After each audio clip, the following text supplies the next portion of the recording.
The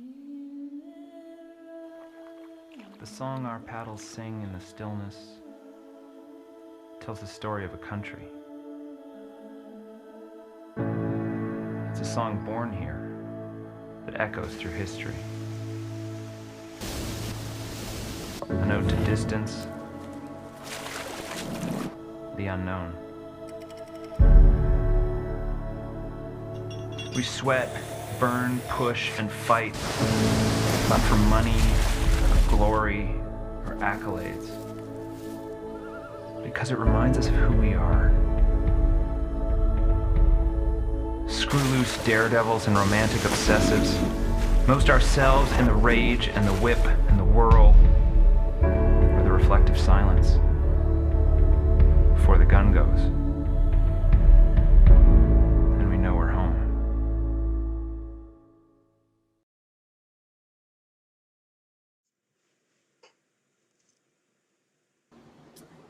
Hello, everybody, and welcome to Mooney's Bay for day number 4 of competition at the 2021 Canadian Sprint Canoe Kayak Championships. Victor Finlay with you on this sunny morning from the nation's capital in Ottawa, Ontario. Thrilled to be joined as well for this morning's races by Para-Canoe National Coach and Manager Mark Creamer, who is with us from Tokyo, Japan. Mark, can you hear us okay? Yeah, I absolutely can. How are you guys doing there? I like my name down at the bottom. Congratulations to Kieran, who won his gold medal yesterday. There we go. Yeah, we're out here in Japan getting ready to race in a week from now. So life is good so far. Excellent. Give us a bit of an idea as to what the situation is, right? Because, of course, the Para-Canoe doesn't start until September 2nd. That runs until the 4th. So what's your job right now in terms of preparing the athletes to get ready? Yeah, we're currently out in Komatsu, Japan, other side of Japan. We've been here for a week, and we head into Tokyo on on Sunday. Start racing next Thursday. Here in our training camp location, we're here with the New Zealand team, the British team, French team, Portuguese, a couple other nations here with us, and just trying to put the finishing touches on going fast and get ready to go. So. Describe the conditions for us a little bit, because I think for a lot of us that watched the Olympics a month ago, things were really hot. It was muggy in Tokyo. Is that still the case now for the Paralympics? Yeah, hot and humid. It was 35, 36 degrees with, I'm going to say 100% humidity. It felt like we were swimming in a pool here. Every day it's been like that, cloudy and muggy a little bit. When the sun comes out, you roast right away. But we've been doing a really good job trying to manage that. Cooling vests, electrolytes, shade when we can, avoiding the elements, and then just dealing with it. Sometimes you just have to get out there and learn how to suffer a little bit in things that are uncomfortable. Okay, now down to business here in Mooney's Bay. Through the wonders of technology, Mark is going to be with us from halfway across the world as the day ends in Tokyo. Of course, we're just starting ours here in Ottawa. We've got our first race of the day here coming up shortly. This is the Para Mixed KL race number 1. It's going to sprint to the finish, and we'll have a look at the starting lineup for this one. As in lane number 2, it'll be Stefan Samoila from Balmy Beach Canoe Club. Gabriel Ferramboya from Rideau Canoe Club is in lane 3. Philippe Marchand is in 4 from Shawinigan. Erica Scarf, the Paralympian from Rio 2016 from Mississauga Canoe Club, is in lane 6, and Sarah Hogan from Rideau Canoe Club is in lane 8. And they are underway and off to a clean start in this 200-meter race. So again, that's Scarf in 6, Hogan in 8, Marchand in 4, Ferramboy in 3, and Samoila in lane 2. And right away, off to a good start in lane number 3 is Erica Scarf. Or check that, lane 3, Ferramboy is off to a good start. It's Scarf back in lane 6. Lane 2, Stefan Samoila, not far behind Ferramboy as well. And all the way to the end here in the final meters, lane number 2, Gabriel Ferramboy with the lead from wire to wire. Will cross the finish line, no problem, in first place in lane 3. Step in lane number 2. as the rest of the field follows behind. Mark, give us a bit of an idea as to what's on the line here for these paddlers today. Yeah, this is the first of 2 or 4 races, depending on which event athletes are trying to race.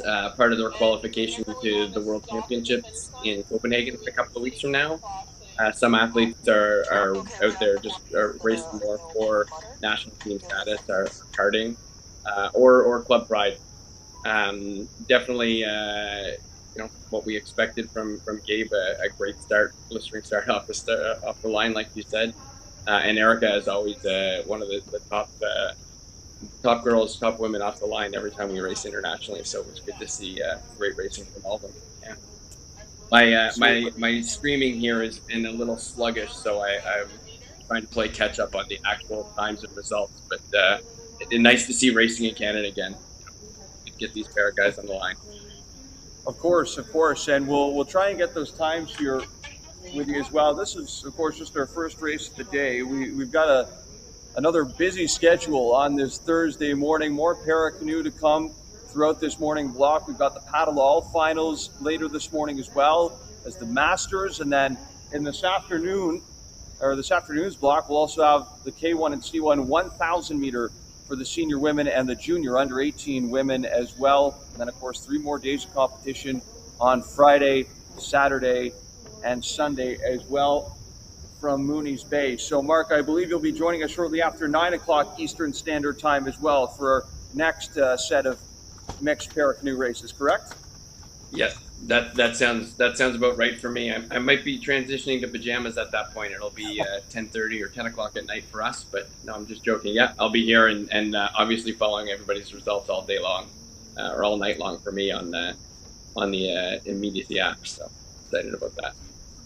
Excellent. Well, we look forward to it. Just before we go, we do have final results now for Gabriel Frambois. It is a 46.537 at a lane 3 in first place. Stefan Samoil crosses the line with a 50.054. Then Erica Scarf with a 55.277. Philippe Marchand with a 124.807. And Sarah Hogan with a 135.243. So plenty more racing to come this morning from Mooney's Bay. Mark Creamer will be with us for a few more of them, and we will join you a little after 9 a.m. Eastern Standard Time here from Mooney's Bay. Awesome. Take care, everybody.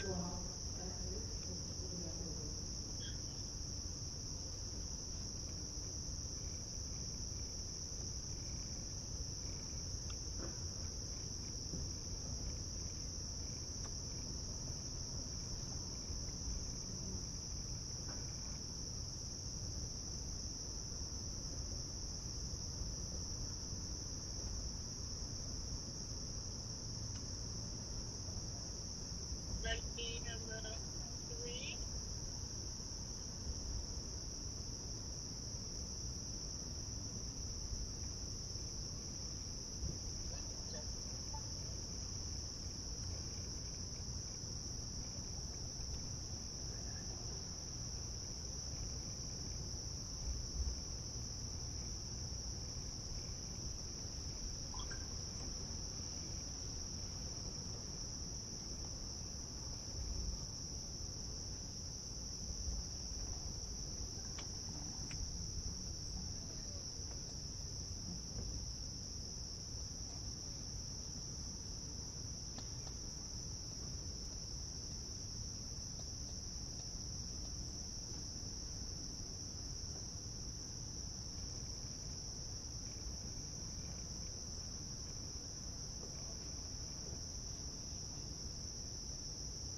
guys hear that? Yeah.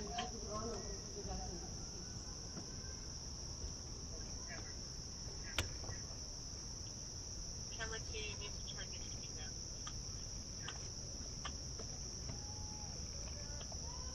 Or are you not wearing headphones today?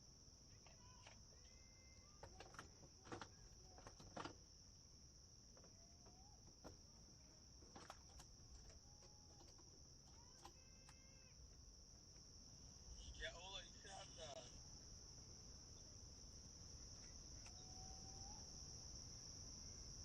Sorry?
Gentlemen, to boat control, boats 4, 5, and 7.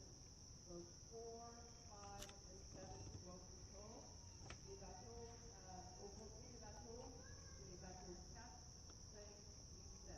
Bateaux 4, 5 et 7. Merci.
Hi there, everyone. We're back in beautiful sunny Mooney Bay, about to get started on the next round of racing. At 9:20, it will race 168. Number 168, the PaddleALL race 2, trials only into the final. We're going to have it in Museum Cook and place the match place to the final. Then you see your racing colleagues in a minute, but schedule.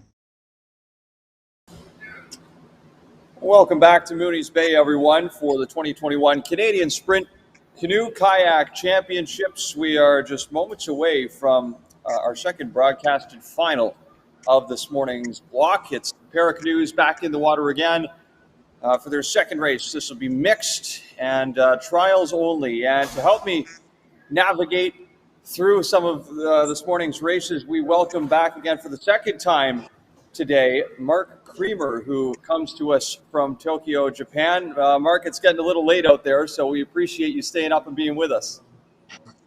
No problems. Happy to be here.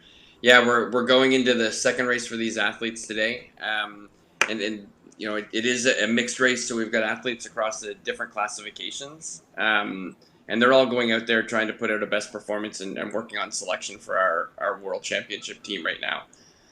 So our classification system, if you know anything about parasport, you might hear about that, or you'll hear about it as you watch it on the Paralympics on CBC these days. But classification system is basically our way of sorting athletes through an opportunity to compete against people with the same abilities, and we use classification all over the place.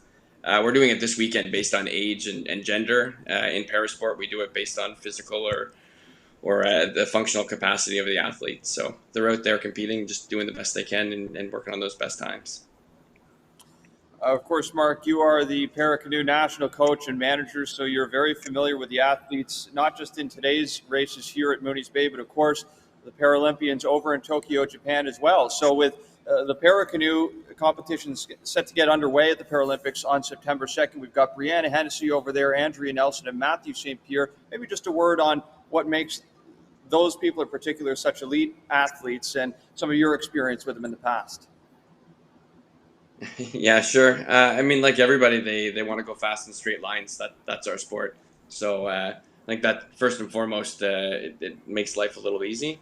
Day in and day out, it's our training is very similar to what our Olympic team and senior national team would be doing. On the water 8 to 10 times a week, time in the gym, putting in our all of the grind that we need to do to perform. It looks a little different. The pathway that the athletes integrate into our Olympic team or national team is a little different.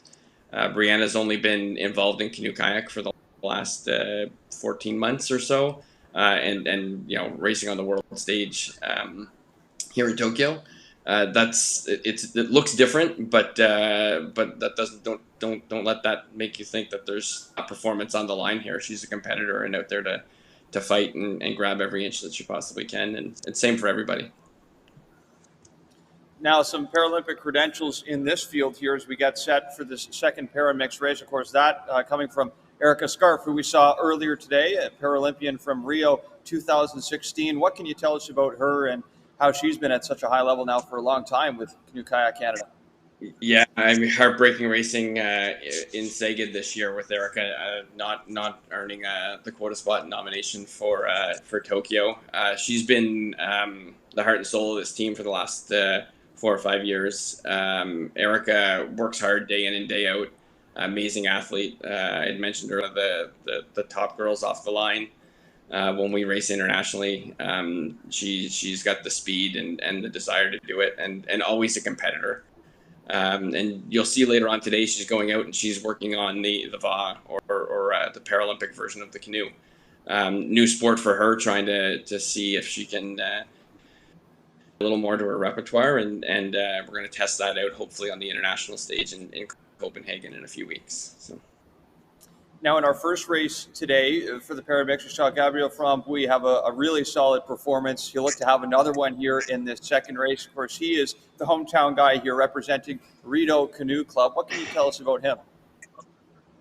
Yeah, Gabe's a great guy. We first met maybe back in 2018 or so. It took another year or so before he got involved in the sport. Racing his first national championships on the home course in Rideau. I know his coaches, Cheyenne and Reed, are super proud of him right now in this moment. Just over in Europe.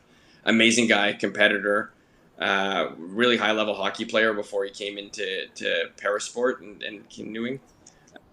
Just awesome to have another young athlete on this team, and watch out for him in years to come. Paris 2024 and LA when we get to 2028. So yeah, he's going to be here for a long time, I believe. All right, I believe we're just getting set at the start line here from about the 200 meter or 9:24 local time. It's in the water.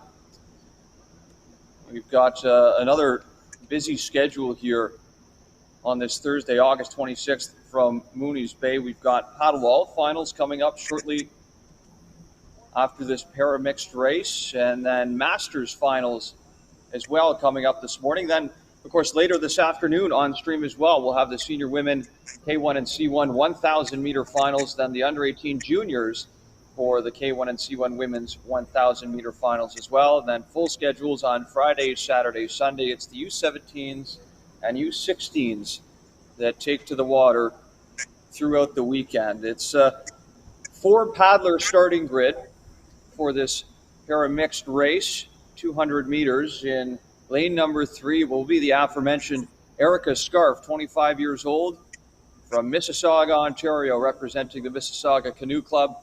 In lane number 5, it'll be Philippe Marchand from Shawinigan, one of 3 Shawinigan paddlers at Nationals this week. Stefan Samoila from Balmy Beach Canoe Club is in lane 6. And finally, Gabriel Frambois from Rideau Canoe Club, right here at home, occupies lane number 7. Mark, just before we get started in this race, as we have one more look at the starting grid, what are some of the differences with these boats in particular compared to what we've seen throughout the week? Actually, hold that thought for a minute. We'll get this race underway, and we'll come back to that here in just a moment. So underway from the 200 meter mark in this para-mixed race. And on our nearest lane, it's Erica Scarf in 3, but up on the outside, no surprise, Gabriel Frambois starting to pull ahead in lane number 7. It's a strong race for him, but Stefan Samoila not far behind in lane number 6 from Balmy Beach Canoe Club. But it looks to be another strong performance from Gabriel Frambois all the way to the finish. And another wire-to-wire win as he starts to put a little bit more distance just for good measure on Stefan Samoila, who will cross the line in second. Erica Scarf in lane 3 coming into your picture now, crosses the line. And finally, it will be Philippe Marchand in lane number 5. He'll be coming into your frame here momentarily. He will complete this field of 4. So another strong performance for Gabriel Frambois. Now I'll ask you again, Mark, what are some of the differences here with these boats compared to what we've seen throughout the week? Yeah, the basic function of the boat is the exact same. Rudder sticks and seats and everything. But they are wider, and so we're looking at boats that have a minimum width of 51 centimeters. And what that provides right out of the gate is better stability. I often equate what we do a little more similar to rowing, or at least what I assume rowing is, where the stability is a little bit different, and really quickly the physical skills, the motor that the athlete has shines. So that ability allows us to get in a boat, and we're not just flipping off the dock in the first couple of days or first couple of months, as many of our Canadian athletes are doing. And these guys really quickly can scale up from first strokes to competition and full training. And it really lets the physical skills, the motor, the strength come right out there and shine. And it's pretty, in Gabe's class, what we see, the world champions are going 39, 40 seconds. And we would see probably about a 5-second gap between that and our Olympic athletes. And a good portion of that is just the difference in manufacturing of boats and the size that they have. So 2 para races in the bag today. We've got one more coming up later, about 10:45, could be 11 a.m., depends on how the schedule turns out, 11 a.m. Eastern Standard Time here in Ottawa. Thanks for joining us, Mark. I'll ask you one more question here before we move on to the PaddleALL finals here for this morning's block. Maybe some people at home looking to get into para-canoe or know somebody that might be interested in getting into para-canoe. What's the best way to go about that? Yeah, I mean, I think first and foremost, look on the map and find out where your local canoe clubs.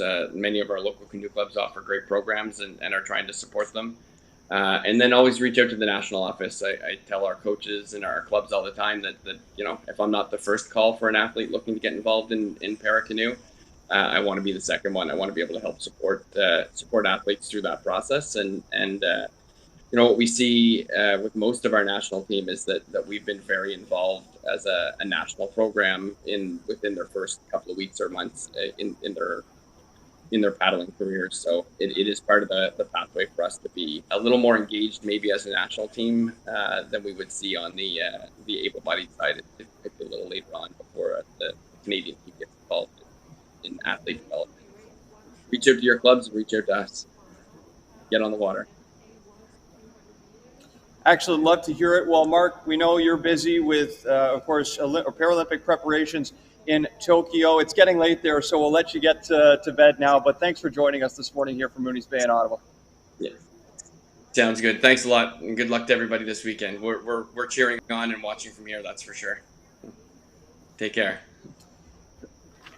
Certainly, indeed. Once again, Mark Creamer, the para-canoe national coach and manager here with Canoe Kayak Canada. Of course, Paralympic para-canoe gets set to go from September 2nd to 4th in Tokyo, Japan. We'll be all watching intently. Canada with 3 representatives overseas, and Brianna Hennessy from Ottawa, Andrea Nelson of Markham, Ontario, and Matthew St. Pierre from Shawinigan, Quebec. Okay, well, the all-star lineup of special guests here on commentary continues to roll right along. We are thrilled to welcome into our broadcast position here just offshore from Mooney's Bay, MJ Abbott. Thank you for joining us today, MJ. Very welcome. How excited are you to be able to be at a national regatta once again? Of course, we haven't had this since 2019 in Regina. Yeah, it's pretty exciting to be back watching national championships after 2 years of hiatus. So it's good to see some familiar faces and be right back at it. Another wonderful day at Mooney's Bay in Ottawa. It is expected to be a hot one again this afternoon, although it's been a beautiful morning. We'd like to keep the temperatures right where they are now at about 24, 25 degrees, but they will increase throughout the day. We are expected to hit a high of 31. Here is your start list. This is the PaddleALL finals. This is a B final for the men's K1 200 meter. This will be a 3-boat race. In lane 4, it'll be Mark Raz. In lane number 5, it'll be Cooper Sloan, and lane number 6 is Michael Smith. So, MJ, give us a bit of an idea as to what exactly PaddleALL is and some of the competitors that we're seeing today. So our PaddleALL programs are operated at a number of our clubs across Canada, and they're inclusive programs so that those with cognitive abilities are able to participate in the sport. What's happened so far is the athletes have raced once, and based on their times have been separated into finals that they'll be racing against people that they're competitive with. So as we mentioned, this is a B final, so we've got an A final as well coming up shortly after this. That'll be a bit of a fuller field, and then we've got the women as well. So 3 races back to back to back for the PaddleALL finals. Then we've got the Masters coming up this morning as well, followed by some more PaddleALL finals before we make the turn at noon hour. So once again, 3 boats in this race. Mark Raz in lane 4, Cooper Sloan in lane 5, Michael Smith in lane 6 as we get them lined up at about the 200-meter mark. MJ, tell us a little bit about what your nationals experience has been thus far this week. Of course, we're now into day 4 of 7, so about halfway through this competition. It's been a long week, and it's going to be even longer because we've just passed the hump day. But it's been absolutely incredible, the weather that we've had, although it's been really, really warm. The water conditions in terms of wind and whatnot has been really, really good for a selection that happened earlier this week. So hopefully this continues so that we can have the same spectacular results for the rest of the week with the younger athletes.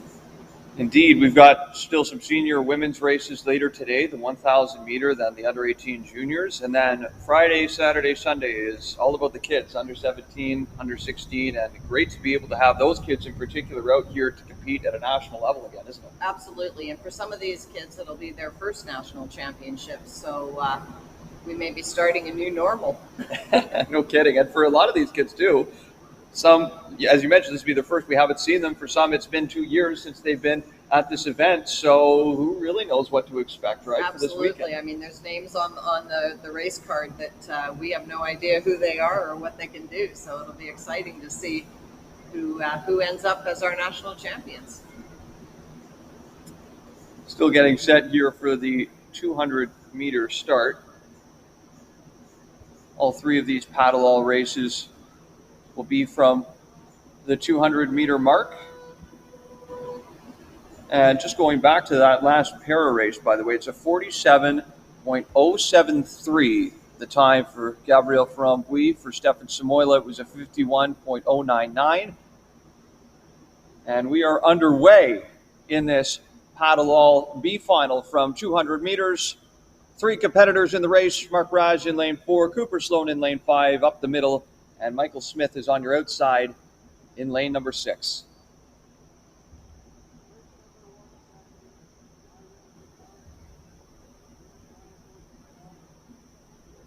And right away, I believe it's that middle lane of lane 5.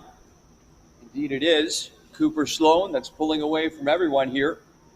And a strong start through the first half of this 200-meter race.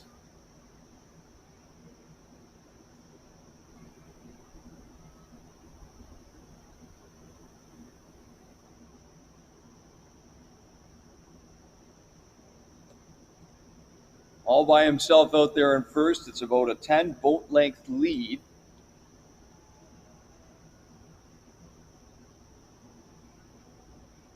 And just to his inside in lane 4 is Mark Raz, currently in second.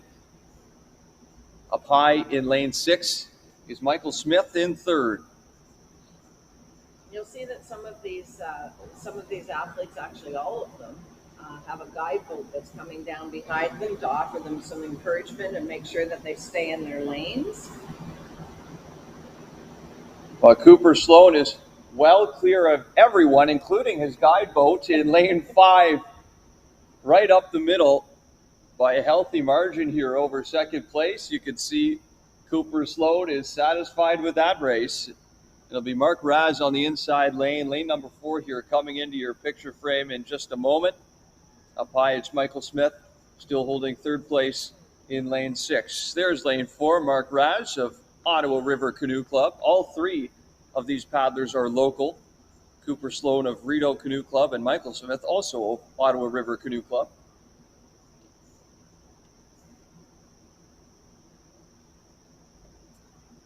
So Raz crosses the line second. Finally, it'll be Michael Smith. He should be coming into frame here in just a moment for this B final in the PaddleALL men's 200 meter. Still got an A final to come here right afterward. In fact, they're already starting to line up at the 200 meter start. As Michael Smith makes an appearance here, he will cross the line third.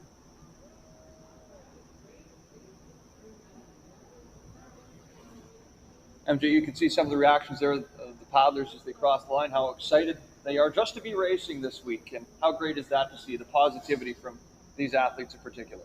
Absolutely. I had the opportunity to go out and do a practice with one of the clubs earlier this week, and the enthusiasm from these athletes is unreal. They are so happy to be out on the water and participating. Tell us a little bit about how PaddleALL in particular kind of fit in with the canoe clubs, because of course we see, there's para divisions as well, and then you've got your senior paddlers, your junior paddlers, all in the same club. And I think that we like to think of our clubs as a reflection of the community, and so it's inclusive and everyone's able to participate. So we've got a number of programs at our clubs for new Canadians, for PaddleALL, for para, and for the able-bodied athletes. So, like I say, we try to think of our canoe clubs as a reflection of the communities that we live in. Just lining up to the start now at the 200-meter mark for this A final in the PaddleALL men's 200-meter. This is a much deeper field. As in lane 2, it'll be Quinn Martin to start us off out of Pickering. His teammate as well, also from Pickering, in lane 3 is Nathan Gillen. Daryl Clark of Carleton Place is in lane 4. Fletcher Sloan of Rideau Canoe Club is in 5 up the middle, with AJ Siemens just off to his side in 6 from Gananoque, and then Richard Freeland in lane 7, also of Pickering, and finally another hometown paddler, Andrew Chandler of Rideau Canoe Club, is in lane 8. As they are underway, off to a clean start.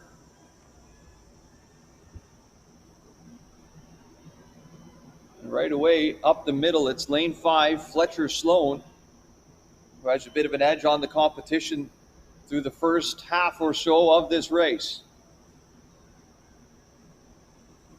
Lane number 5, Fletcher Sloan, starting to put some real distance here between him and the rest of the field. Right through the middle. It looks awfully tight right now for position number 2. It belongs to lane 4, just on the inside of Sloan. Right now, that's Daryl Clark, but Fletcher Sloan coming through the middle in lane 5 all the way to the finish.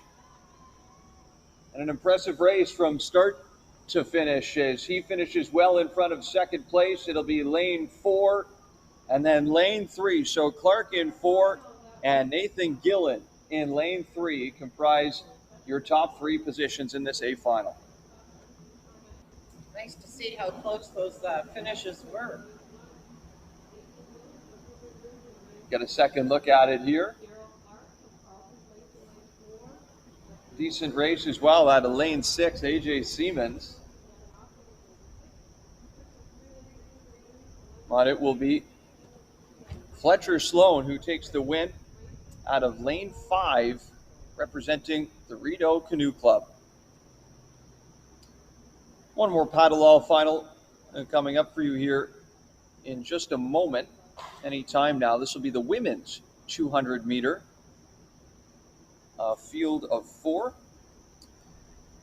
MJ, tell us a little bit about what's still to come for Canoe Kayak Canada, just beyond the National Regatta. Of course, we've still got a few days here of competition left, but it's going to be a busy September for a lot of these paddlers. Busy September. We've got athletes leaving on Sunday that were just selected this week to travel to Europe for U23 and Junior Worlds.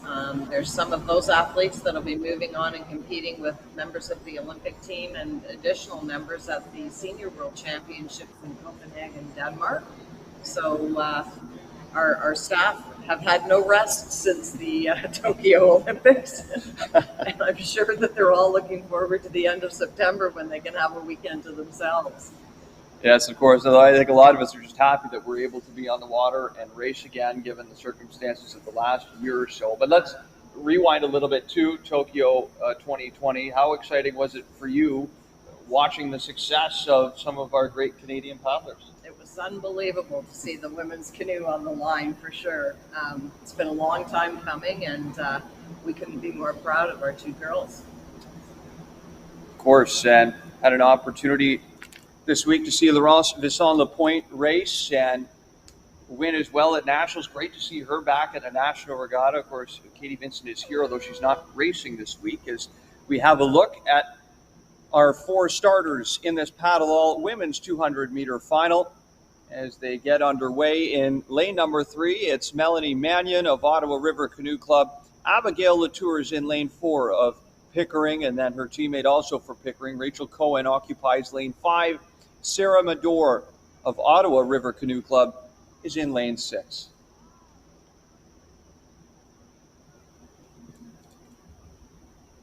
Right away, it's the middle lanes, off to a pretty strong start. Lane number 5, Rachel Cohen taking the lead. Abigail Latour just to her left on the inside. You can see there Melanie Mannion as well in lane 3.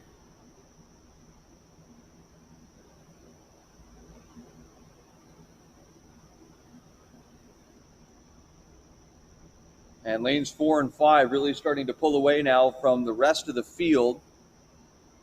The outside lane is Sarah Madore in 6. We saw Mannion in 3. Abigail Latour in 4, and Rachel Cohen really starting to put some distance now in the final 50 meters or so of this 200-meter race between herself and Latour, Pickering teammates. And into the last 10 or so meters for Rachel Cohen, right up the middle and through for lane 5, all the way to the finish. Latour in lane 4, coming into frame in just a moment. Right there will take second place in this women's PaddleALL 200-meter final. Looks like a bit of a battle still for third. Melanie Mannion on the inside. Right now it's Sarah Madore up high in lane number 6 that has the advantage on Mannion. They're approaching about the last 10 meters or so. Still on the outside, Madore doesn't seem to be losing any ground to Mannion.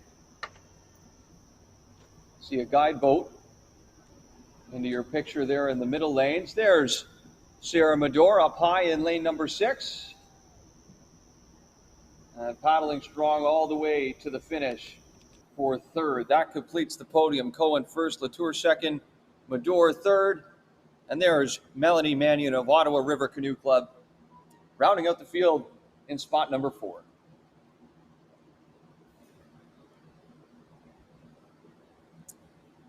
That concludes our 3 finals from this block anyway for the PaddleALL. Your B final winner, Cooper Sloan of Rideau Canoe Club with a 141.128 in the men's 200 B final. Then the men's 200 A final, it was Fletcher Sloan with a time of 59 seconds, .731. And your winner here in the women's 200-meter final for PaddleALL is Rachel Cohen of Pickering Rouge Canoe Club.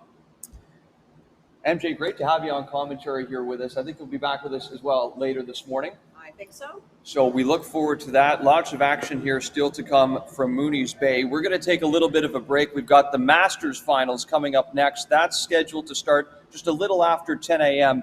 Eastern Standard Time. So Masters for the men's and women's. Those will be 500-meter races. Then we've got the PaddleALL, more PaddleALL finals again coming your way later this morning at about just before noon hour, about 11:50 a.m. Eastern Standard Time. So we'll take a break and be back with more action from Mooney's Bay in just a moment.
and first place is split up with 59 tight.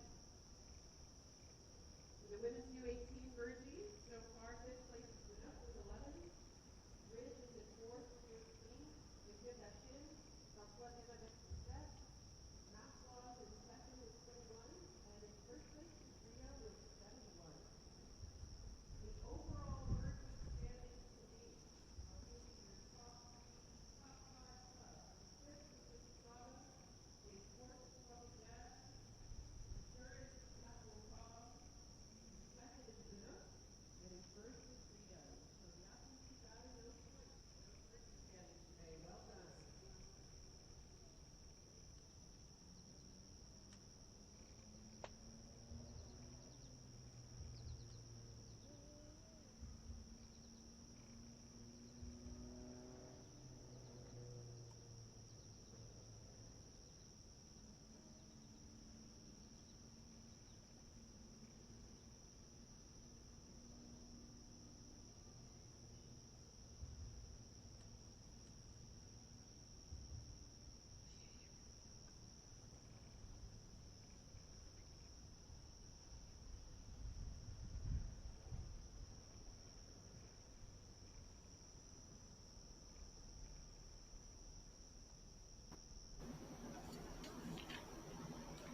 Welcome back to Mooney's Bay for the 2021 Canadian Sprint Canoe Kayak Championships. It's a sunny morning as a couple clouds scattered throughout the blue skies over top of the nation's capital, Ottawa, Ontario. Victor Finlay on commentary, joined by Pierre-Luc Laliberte for the Masters finals of this morning's block.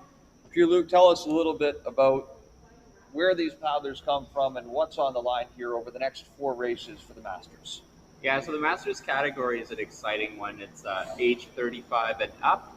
So certainly a wide array of paddlers, a lot of them who would have competed as kids, whether in Canada or elsewhere before they immigrated to Canada. So you'll see a lot of folks that have some heritage from Eastern European countries, Russia and elsewhere as we go through. And representing a lot of clubs. You have a number of coaches as well, or volunteers that are here for the event also competing. The Masters are quite involved in the sport. Some clubs have dedicated Masters program, dedicated training times, and it's certainly a serious event as well. So the races we're going to watch today are 500-meter events for all 4 Masters category, making a bit of a level field between the short 200 sprint and the 1,000-meter more endurance event. But the 500 is a grueling race, and the heat is starting to pick up out there. So certainly we'll make it a challenging event for all of those athletes out there. So 27 degrees on the mercury right now. With the humidity, it's up to about 29. So the temperatures have been slowly increasing throughout the morning. We are expected to hit a high of 31 in the afternoon, and by the time we hit the mid-afternoon, it'll be full sunshine as well. So it won't make anything easy for the women later today with the 1,000-meter finals for the senior and the junior women. Those will be grueling races indeed, but here we get set for a 500-meter race for our first Masters final. So we've got the K1s right here. We've got the C1s following after, and then the women get their K1 final and then a C1 final for them as well, both from 500 meters. Here is the start list. It is a 10-lane race for this Masters K1 500 meter. Bevan Schmidt of Ottawa River Canoe Club is in lane 1. David Hellewell of Falls Creek is in 2. Kyle Smith, also from Ottawa River Canoe Club, is in 3. Andrew Ivanov of Richmond Hill is in 4. Alex Tvardovsky from Burlow Canoe Club is in lane 5. Victor Neuspiel is in 6 of Rideau Canoe Club. From Port Credit Paddling Club, Zelko Kakic is in lane 7. Elaine Billiard from Pontclair is in 8. Derek Messereau is in lane number 9 from Rideau Canoe Club, and his teammate, also from Rideau, Lindsay Richardson, rounds out the field in lane number 10. There you go. That's a look at the start from our drone just over top of Mooney's Bay. You can see a decent start for lane number 10. That's Lindsay Richardson up high, and the middle lanes as well. You see lane 5, Alex Tvardovsky in the mix too. Yeah, it's certainly a great race here off the line. Seeing some of the athletes go out really fast, and then we'll see a lot of the endurance touches to kick in the second half. it's certainly a long race. There's a slight headwind today out there, so a bit different than what we've seen in the last few days, but it does look like a strong start from the paddlers in lane 3, 4, 5, currently leading this race as they're approaching the 200-meter mark here at the white buoys that you get to see on your screen. Still up high in lane 10, Lindsay Richardson holding strong. How about the middle? Andrew Ivanov in 4, Alex Twardowski in 5, neck and neck. Yeah, and we're seeing a push from lane 4 here, trying to accelerate his boat to take over the lead, but very, very close between lane 4 and 5 for the win here so far. So with the last 150 meters to go, we'll see who wants it more and who's able to raise their stroke rate. But they're neck and neck now as they're going through, and then making that flock of bird leave the course as they're flying through here. Well, the Seagulls have a front row seat to this race, and it looks like it could be an exciting finish. 3 boats all in the mix up high. It's lane 10, Lindsay Richardson up the middle, Twardowski in 5, Ivanov in 4, into the final 50 meters. Lanes 4 and 5 jockeying for position. A bit of a late push here coming from Andrew Ivanov in 4, Twardowski in 5, trying to hang on, but he won't have enough in the gas tank. Final push, and it's lane 4, Andrew Ivanov taking the win over Twardowski in 5, and it's mighty close as well for that third spot. It might have been lane 3, Kyle Smith, that just inches out Lindsay Richardson. Yeah, what a great race for first and for third here. Very, very close between all of these athletes. Again, the 500's a grueling and difficult event, but let's see the replay here. So nice last few strokes here from the winner in lane 4 and closing in lane 5. You can see how much that took out of them. And then look for third place here between lane 3 and lane 10. Yeah, I think you might be right. I think lane 3 may have squeezed it out here, but it'll be a narrow margin when we get the results back from our camera and technology crew here. So we will indeed wait on those final results for the men's 500 Masters final in KO1. We've got the C1 canoes just setting up now at the start of the 500-meter line. This will be another pretty full field, although it is 8 lanes compared to the 10-lane race we just had. We'll take you through the start list for this one. In lane number 1, it's Eric Weiss of Mississauga Canoe Club. Vlad Plankinov from Richmond Hill is in lane 2. Matthew Smith of Fort Canoe and Kayak Club out west is in lane 3. Jeffrey Daniels from Rideau Canoe Club in 4.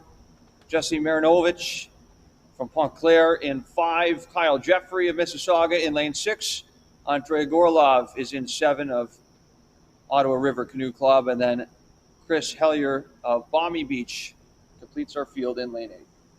Yeah, so certainly some familiar names here. We're thinking of Chris Hellier, the president of Canoe Kayak Canada, actually, at the moment, and Kyle Jeffrey, who used to be on the national team as well. Andrew Gorlov has been racing this race for a number of years as well. So certainly a familiar names, and these guys know each other. They kind of look forward to this race every year, sort of, because they know how much it's going to hurt, but certainly great to be racing against familiar faces as they're lining up here for this 500. Previously, these men would have raced 1,000 meters as masters, so that switched in 2019 for the first time. It's a bit of a headwind, so not sure that the record will go down this time around, but excited to see what kind of times they could put together today. Great to see these paddlers back in the water as well, getting competitive races here. They don't really ever get anything quite like this, do they, on the calendar?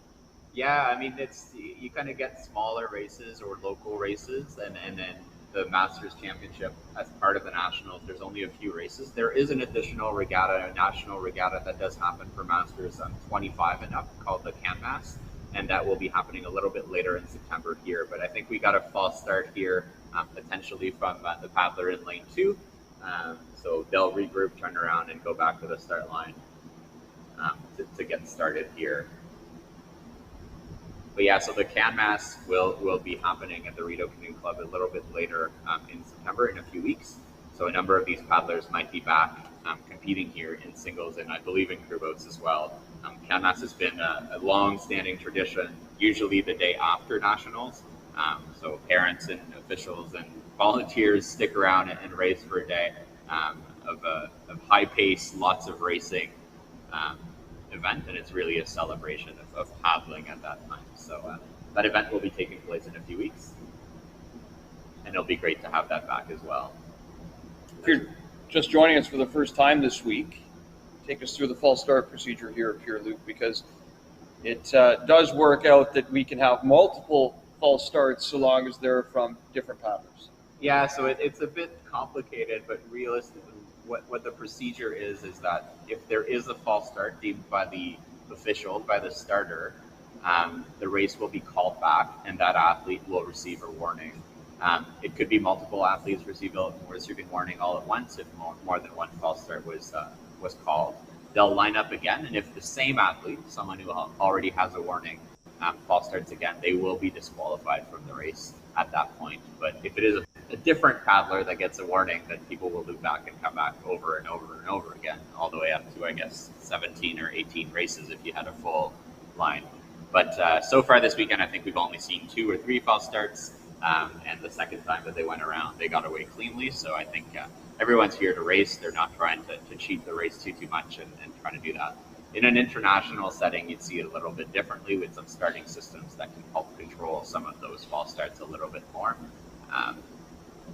And even domestically, we tend to use those at national team trials and even at other national championships from time to time. So all these paddlers are used to that. They're used to lining up against the buoy lane. They do that in training every day, and they've done that for years and years and years before starting system became kind of the norm. So we'll reset and line them up again at the start line for 500 meters. Again, we'll take you through the starting lineup here. It's Eric Weiss in lane 1, Vlad Plankanov in lane 2, Matthew Smith, he's in 3, Jeffrey Daniels, lane 4, Jesse Marinovich in lane 5, Kyle Jeffrey in 6, and Andrei Gorlov in lane 7, and Chris Hellier in lane 8. Yeah, I'd expect a pretty fast start from Andrew Gorlov and Kyle Jeffrey here as they're coming off the line, just from their previous racing that I recall from a few years ago. But you can't discount anybody in this field.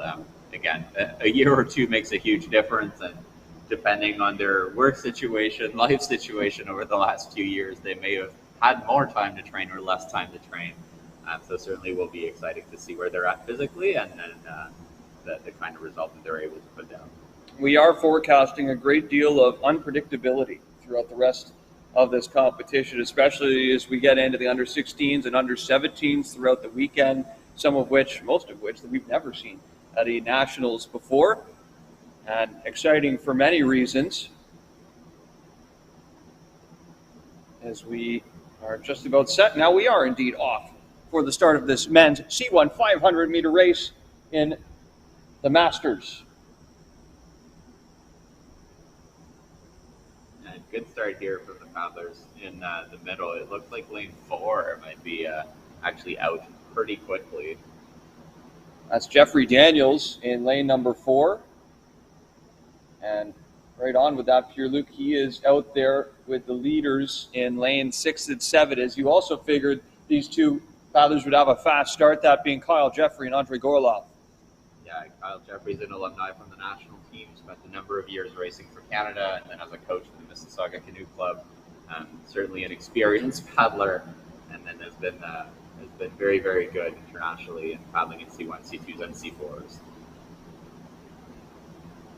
And I got the chance to learn from Kyle some C2 when I started to be on the national team, and just seeing some good work ethics from him and the Budai brothers training out in Mississauga. So it's really a strong group that they had there, and great to see him on the water still.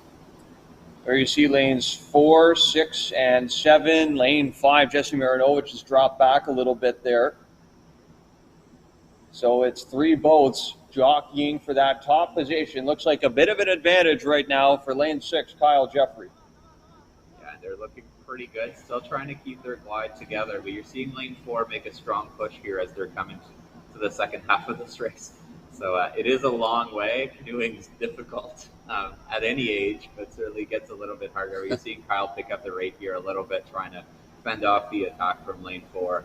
Looks like Andrei Gorlov is maybe falling back a little bit, but trying to put as much power as he can to keep his glide up as trying to close it in a second, third place here. But strong race here between the two Mississauga athletes from lane 4 and lane 6. How about this late push here for Jeffrey Daniels in lane 4? He could give Kyle Jeffrey a real run for his money coming down to the last meters in lane 4.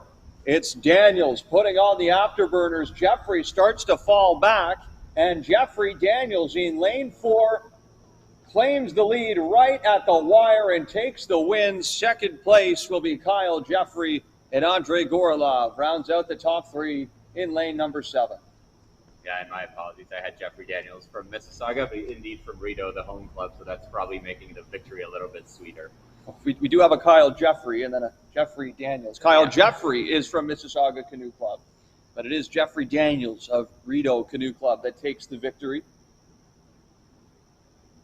And all the athletes closing by here, I think we're getting there. You're seeing quite a wide array of paddlers here, all paddling for different reasons, whether it's general health and fitness or high performance. So great to see. And the Masters World Championships are actually in Canada next year on Lake Chinook. So it'll be interesting to see if some of them here attempt to qualify for that next year, as I'm sure we'll have a strong Canadian team at that time. And just crossing the finish line now is Jesse Marinovich in lane number 5. Winner, by the way, for the K1 500 meter, Andrew Ivanov with a time of 2 minutes, 0.919. Alex Twardowski with a time of 2:01.483. Then Kyle Smith rounding out the top 3 with a time of 2:05.281. We'll get some official times from this men's C1 Masters 500 meter final shortly as well. Back to the start line. You can see some paddlers just making their way up to the 500 meter mark. The women now, Masters K1 500. Should be another full field for this final. 9 paddlers for the K1, then we'll see just 3 for the C1.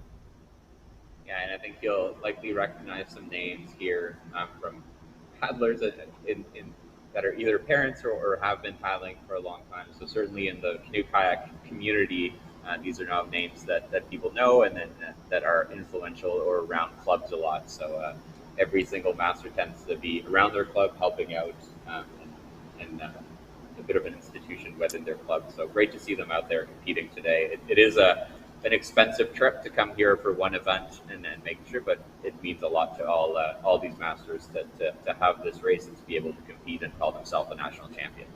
Very much a family sport. You will often see the same last name twice at these national regattas. The same can be said for commentary. Of course, we had your brother Phil Laliberte with us earlier this week doing commentary, and now Pierre Luc, you're with us. And of course, both paddlers. You saw Phil as well racing this week.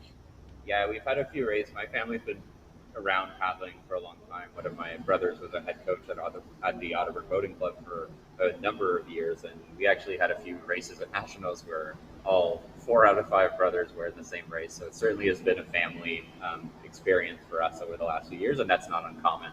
You're thinking of the Oldershaws, the Russells, and other big families that have been around paddling, and we saw a number of families from Rideau as well throughout the weekend. That you have parents that are volunteers, masters, paddlers, their kids are racing, qualifying for teams. So it certainly has been quite a family sport. All right, we'll take you through the start list for this women's K1 500 meter Masters final. Lane number 1, it's Mary Chambers of Richmond Hill. Lane 2 is Nancy Olmstead of North Bay Canoe Club. Andrea Joy of Micmac is in lane 3. Mylene LePage of Ottawa River is in 4. Emanuela Rule of Lac Beauport is in 5. Vita Ivanov, there's the last name we've seen a bunch this week as well, from Richmond Hill is in lane 6. Edith Freed of Pontclair is in 7. Julie Ban of Richmond Hill Canoe Club, lane 8. And lane 9 belongs to Trina Poots of Rideau Canoe Club. Yeah, and we've certainly seen a great group from the Richmond Hill Canoe Club. I think 3 athletes here. We had some athletes in the men's K1 and C1 as well. So they seem to have a great Masters program there that is paying off as they're getting some great performances. And off for a clean start. Looks like a good start for lane number 3, Andrea Joy of Micmac. Yeah, that's a great start there from lane 3, but also the middle lanes. I think lane 7 and 8, 6 and 7 also look to be having a clean start here and pushing for that line. So it'll be interesting to see, as we've mentioned, the 500, you can start a bit too hard and then get reeled in. So sometimes it's about pacing yourself a little bit. It's a bit of a headwind today, again, as we've said. So they'll have to manage their effort a little bit as well. And the wind seems to be pretty light, but coming from the left a little bit, which for these women won't be any problem at all. I'm going to start out of lane 3 here for Andrea Joy. Now has a noticeable margin in the lead over Ivanov and Fried in lanes 6 and 7. We've seen a couple late passes through the first 2 races here for the Masters 500 in men's K1 and C1. So we'll see if we've got another one in store in the women's K1. Yeah, but certainly lane 3 out with a blistering start as she's approaching the 200 meters. This kind of looks like no one will be able to catch her unless something drastic does happen. But what a great start from her, clearly above the field. And we'll see if there's a possibility for second and bronze. But clearly lane 3 here just miles above in terms of speed in this race. Under 200 meters to go now for Andrea Joy of Micmac Aquatic Canoe Club. In lane 3, setting a blazing pace. Her closest rival right now is Edith Fried in lane number 7. Within the last 100 meters now, it's Joy still in lane 3, looking to hold on to this lead and hold off potentially any late push from Fried in 7. Not sure we'll see one though. It looks to be a wire-to-wire win for Andrea Joy if she can hold this margin all the way to the finish after a blistering start. It is indeed Andrea Joy who will come all the way to the finish with a healthy margin of victory. She wins the women's K1 Masters 500-meter final. Up high there in 7, it's Fried with second place, and in 6th, it'll be Vita Ivanov. And there we see the rest of the field catching up. Lane 2, Nancy Olmstead. Lane 4, Mylene LePage. Up high, crossing in lane 9 is Trina Poots. And the rest of the field follows after. Yeah, what a great race by all these women. And again, congratulations to Lane 3. Great to see that new singlet from Micmac as well. Really popping out on the water, so great to see. Final time for the men's C1 500-meter final for Jeffrey Daniels. Your winner was a 2:18.720. Then Kyle Jeffrey with a 2:20.992. Andre Gorlov completing that top 3 with a 2:24.296. I believe that means that record is safe for another year, but certainly strong performances. And if it was a bit of a tailwind out there, it might be something that Jeffrey Daniels will be looking to get in the years to come. So we'll wait on those final results for the women's K1 500-meter Masters final. Yeah, and there's a bit of pride on the line here too. Men's C1 and women's K1 typically train together a lot. They're about the same speed, so it'll be interesting to compare those 2 races because they'll certainly look at the times and try to figure out where they the best of their group or not. Fastest Masters time we've seen thus far belongs to Andrew Ivanov with that 2:09.19 in the men's K1 500. Yeah, not unexpected. Men's K1 is probably the fastest discipline out there. Men's canoe and women's kayak are typically about the same, and then women's canoe is a few seconds back. And that's the nature of the discipline and the boats and all of that. So it means a bit of a different tactic as we're going through. All right, women's C1 500-meter master final is coming up here momentarily. Just waiting at the start line for everything to be lined up. There you see our 3 paddlers in this final race. Heather Smith of Burlow Canoe Club is in lane 4. In the middle, lane 5, Marie-Andrée Jacques of Rideau Canoe Club. And then her teammate, Isabelle Fredette, in lane number 6. Yeah, and the Rideau Canoe Club has had a good representation in this race for a number of years.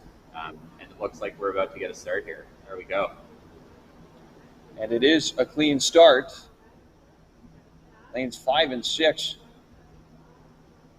Yeah, so all these athletes are right-sided paddlers out there, I believe, so they'll have to fight with the wind a little bit. Coming from the left makes it a little bit more difficult if you are right, but in this case, since they're all paddling on the same side, no advantage to anyone, so it'll be trying to see who can handle that the best. And great to see a kind of a Polish homage here in lane 5. We've seen the Polish team have boats of that design in the past.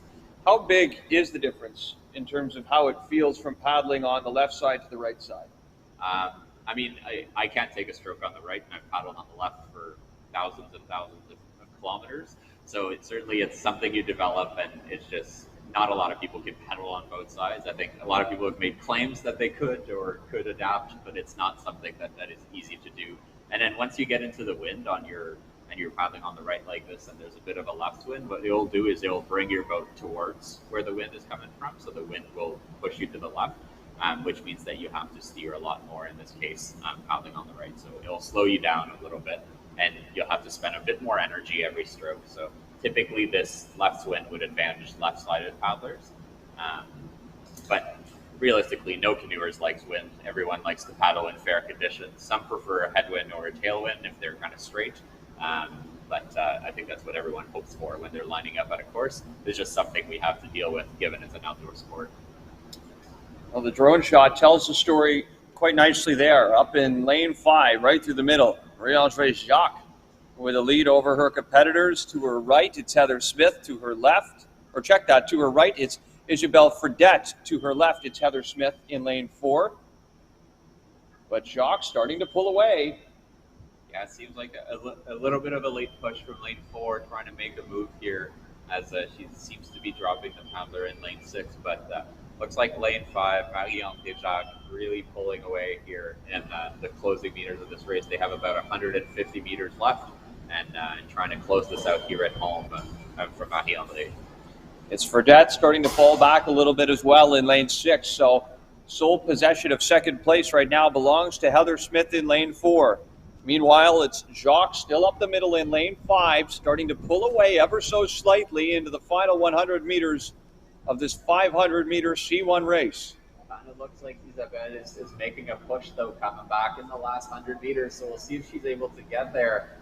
This is going to be a real tight race now for second place, as Jacques appears to be in complete control heading into the last meters. Still out in front up the middle in lane 5. It's neck and neck between Fredette and Smith for second in lanes 4 and 6. It will be Jacques who wins from 5, and a comeback from Fredette in 6 as she edges out Heather Smith, comes from behind to take that second spot. Yeah, we saw a little bit of trouble there with hitting the wash from the paddler in lane 5 and struggling a little bit to keep the boat straight and keep the rhythm going, and that gave the opportunity to Isabelle to make a move and come back and take second place. So certainly difficult when the boats start hitting wash from other boats. It starts to go everywhere. You have to correct. You have to spend way more energy, and when you're in the last few meters and you're already quite spent, as we're seeing some of the paddlers out there, it is extremely difficult. But yeah, great victory here from lane 5, just crossing the line and taking that national championship. And then, as you're seeing, some of the closing stages between second and third as well.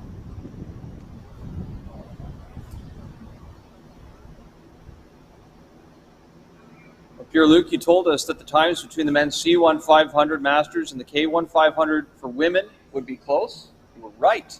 Jeffrey Daniels with that 218.7201, the men's C1 500 meter. For the women, Andrea Joy with a time of 218.990. So just 0.2 of a second back of Jeffrey Daniels.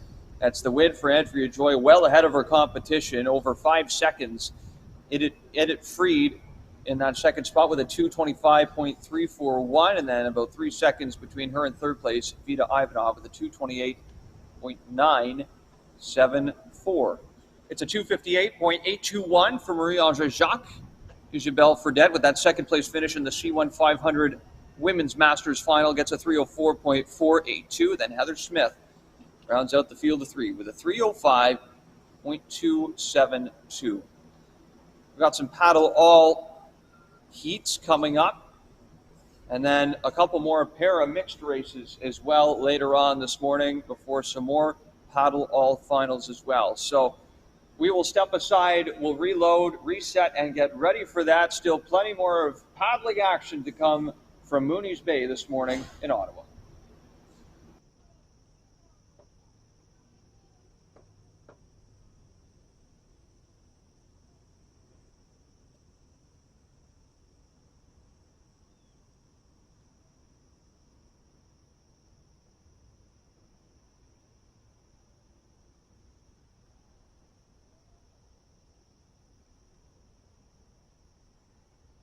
While we're waiting for our next race to start, let's give a big thank you to our sponsors.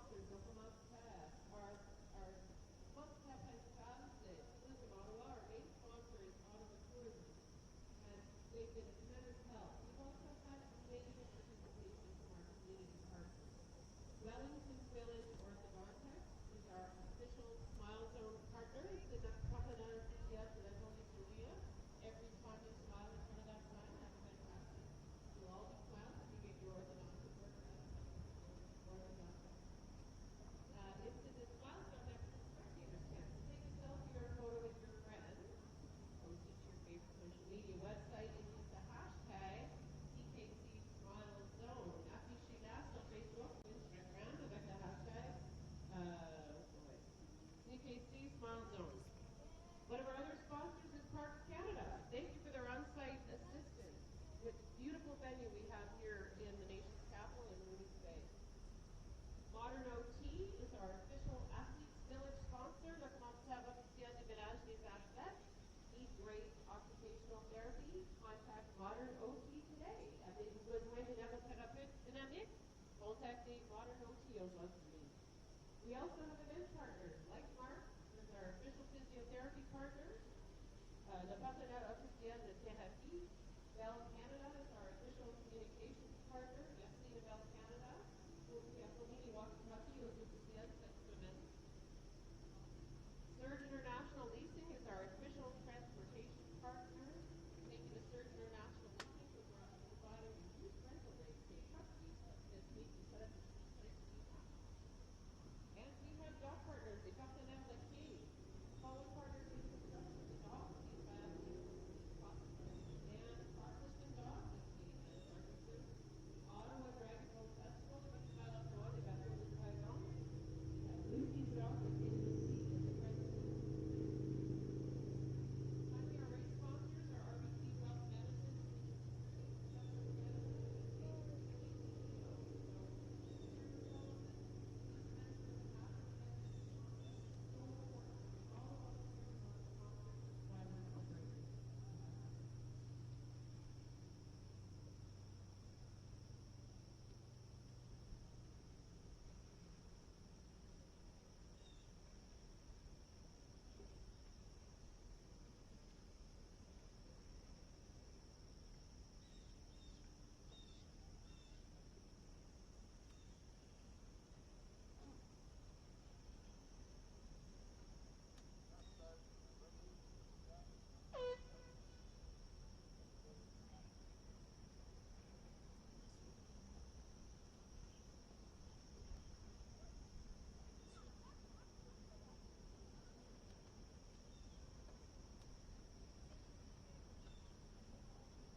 Race number 176, heat number 1. PaddleALL just won. 3 minutes to start, ladies. 3 minutes. Please bring your boat down to the last set of marker balls.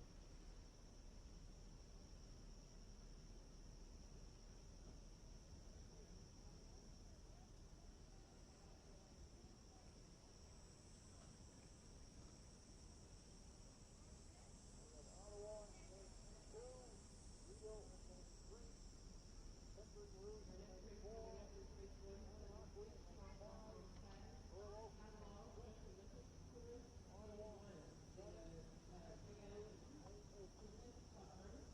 La première first seat. And in our first lane 2 for Ottawa will be Mark Ross. Lane 3, will be Brenda Heffernan. Lane 4 for Pickering Rouge will be Richard Freeland. Lane 5 for Gananoque will be AJ Keenan. Lane 6 for Burloak, Brandon New. Lane 7 for Ottawa, Benny Mannion. And lane 8 for Pickering Rouge, Abigail Latour. So that's the Tourist K1, Special Olympics, and Olympics Special 1. Numéro 12.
4 and 5.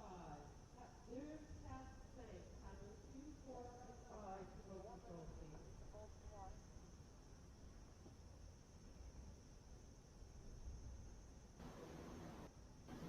Welcome back to Mooney's Bay, everyone. Just approaching 11 a.m. Eastern Standard Time. Locally here in Ottawa, Mooney's Bay for the 2021 Canadian Sprint Canoe Kayak Championships. Victor Finlay on commentary with Pierre-Luc Laliberte. Pierre-Luc, we're getting set for our second round of mixed para races. This with the Vase. We've got two races. This is the first. It's a field of four, but a couple athletes we've already seen earlier today in the para canoe with Erica Scarf and Philippe Marchand. Give us an idea as to what the differences are between the para canoes and the Vase. So if you were with us this morning, you would have noticed, so athletes, just the biggest difference are the boats, right? So Right. Athletes this morning were in kayaks, paddling on both sides, and typical kayaks. You'll see here the boats are a little bit different to your standard canoes that you may have seen all weekend. So athletes are in the boat. There's a pontoon to one of the side, and they have a paddle that's a little bit angled, and you'll see the rate is actually quite high in these boats. And some of them will use a different technique where they're paddling just on one side throughout and steering throughout the back, or switching sides very quickly. It is a bit faster, I believe, to stay on just one side throughout the race if you're able to manage that. But you'll see the athletes come in, and yeah, you can see the boats are quite different than what you may be expecting to see, but this is something that's making its way into the Paris program as well. Was in Tokyo as well, I believe. So we have some athletes there in Mathieu Saint-Pierre and other that race these categories. So quite exciting. It looks like we have a start here in this first of two finals this morning. That is Erica Scarf in lane number 1 on your near side. Lane number 3 is Miguel Garcia Sanchez. Lane 5 is Yves Bourque.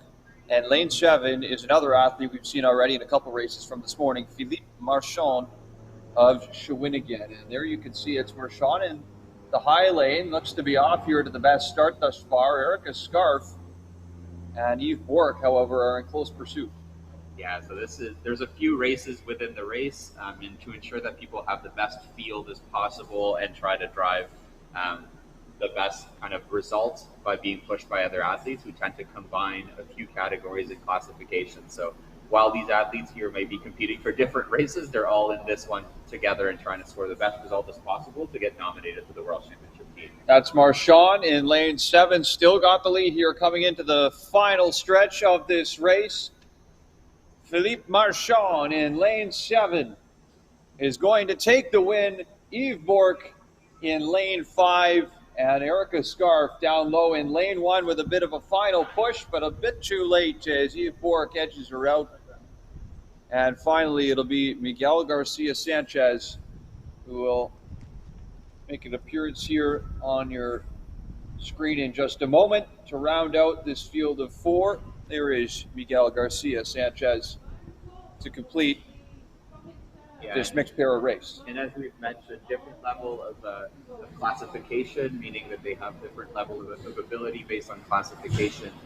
So certainly races within the race, third place might actually be first place in some categories and all of that. But so great to see everyone. I think this is Erica's first year paddling as well. So a new boat and a new event for her this year. So something to see, and seeing how she's going to continue to improve domestically, but also hopefully internationally in the coming years. Of course, Erica Scarf is a 4-time participant at the World Championships as well, with a best finish of 4th in 2017 in the KL3 200 meter. And then, of course, Rio 2016, a Paralympic finalist in the KL3 200 meter, where she placed 7th. So plenty of experience there in this distance in the kayak, but now giving the Vase a shot as well. So great experience for her this week. There will be more of it to come. One more para mixed race to come your way later this morning, right at noon hour or thereabouts, will be the final para mixed race of this week's Nationals. There's your final standings, your final times. It's a 101.887 for Philippe Marchand of Shawinigan. Yves Bourque also of Shawinigan with a 106.130. Erica Scarf with a 107.397.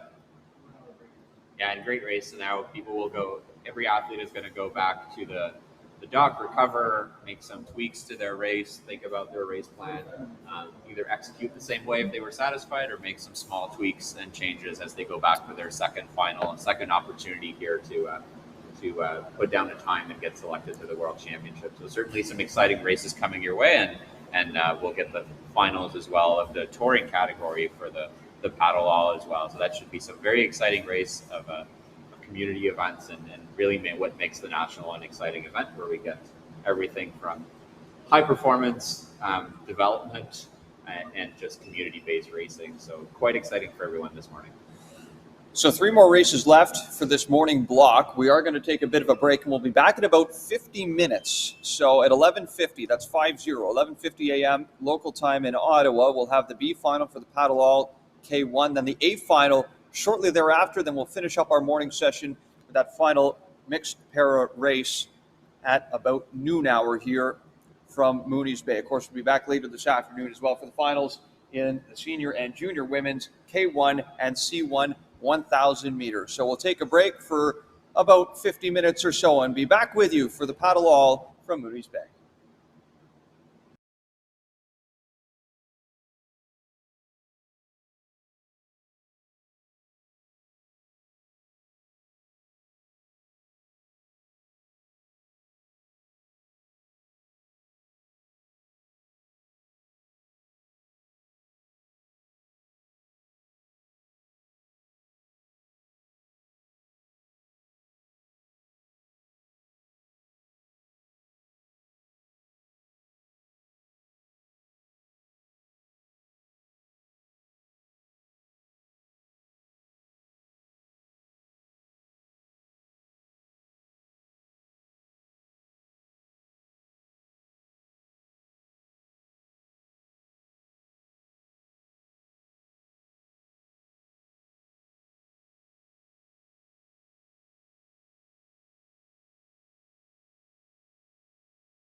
Welcome back to Mooney's Bay, everyone, here for day 4 of 7 this week at the 2021 Canadian Sprint Canoe Kayak Championships. The sun continues to shine as Victor Finlay with you on commentary for today's action. Thrilled to be joined again by MJ Abbots for this trio of final races. We've got the B final for PaddleALL and Tourist K1. Then we've got the A final coming up right after. Then we've got a mixed para race as well, the final of 4 from this morning as well. Hope to get some interviews as well from the medal ceremonies coming up a little later afternoon hour. Then, of course, we've got the women's K1, C1, junior and senior 1,000 meter races to come later this afternoon. So, MJ, great to have you back on commentary. I know you've done many things for Canoe Kayak Canada over the years. Now you can say you've been a commentator as well. There you go. Add that to the list. So the week continues on at Mooney's Bay in Ottawa. It's been thrilling thus far. We've seen some really close races, and we've seen a little bit of everything now with para-canoe in the water today. The PaddleALL finals, the Masters are done and over with as well. What have you enjoyed most about the first 3.5, almost 4 days now of competition, MJ? I gotta say, I like this part coming up the best. The PaddleALL group, the happiness and the satisfaction that comes from having these athletes participate is incredible. So it'll be exciting to see them coming down. One of the things that I noticed when we were out practicing that some of the coaches have done with these athletes is they color their blades. So, instead of telling them go left, go right, or whatever as they're coming down to stay in their lanes, it's paddle on this color side. So it's sort of neat the way that the coaches have adapted to make it easier for the athletes participating. Give us an idea as to what the experience is like working with some of these PaddleALL athletes and where some of them come from in terms of their background to get to this point. A lot of them come from a swimming background. They've participated in Special Olympics in the swim program, so they're comfortable on the water, and their parents are comfortable with them being on the water. So that's been a good recruitment tool for us going through programs like that. Great to have them out here again for this national regatta. This is the B final that we're just getting set for. They're lining up at the 200-meter mark, and we'll take you through the field now. Starting in lane 2 will be Brenda Heffernan out of Rideau Canoe Club. Then Michael Smith is in lane 3. We've already seen him race today. Sarah Mador, who's back for another final as well, is in lane 4. Abby Latour from Pickering Rouge Canoe Club is in 5. Mark Ratz is in 6. And Melanie Magnon is in lane 7. So it's been a busy morning for a lot of these paddlers.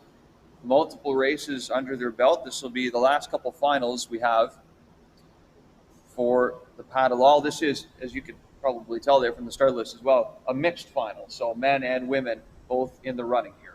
And again, it's like the para-canoe where they've been put into a race situation where it's competitive for them, and they'll be sorted when it comes time for awards into the male and female winners.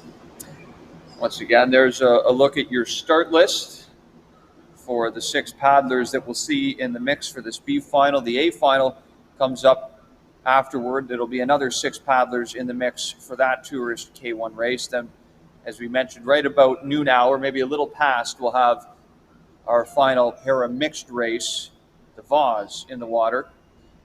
4 competitors in the mix for that. We're off for a clean start in this Tourist K1B final. And right away, looks to be the middle lane, or the middle lanes that get off to a strong start here. That's Abby Latour in lane 5.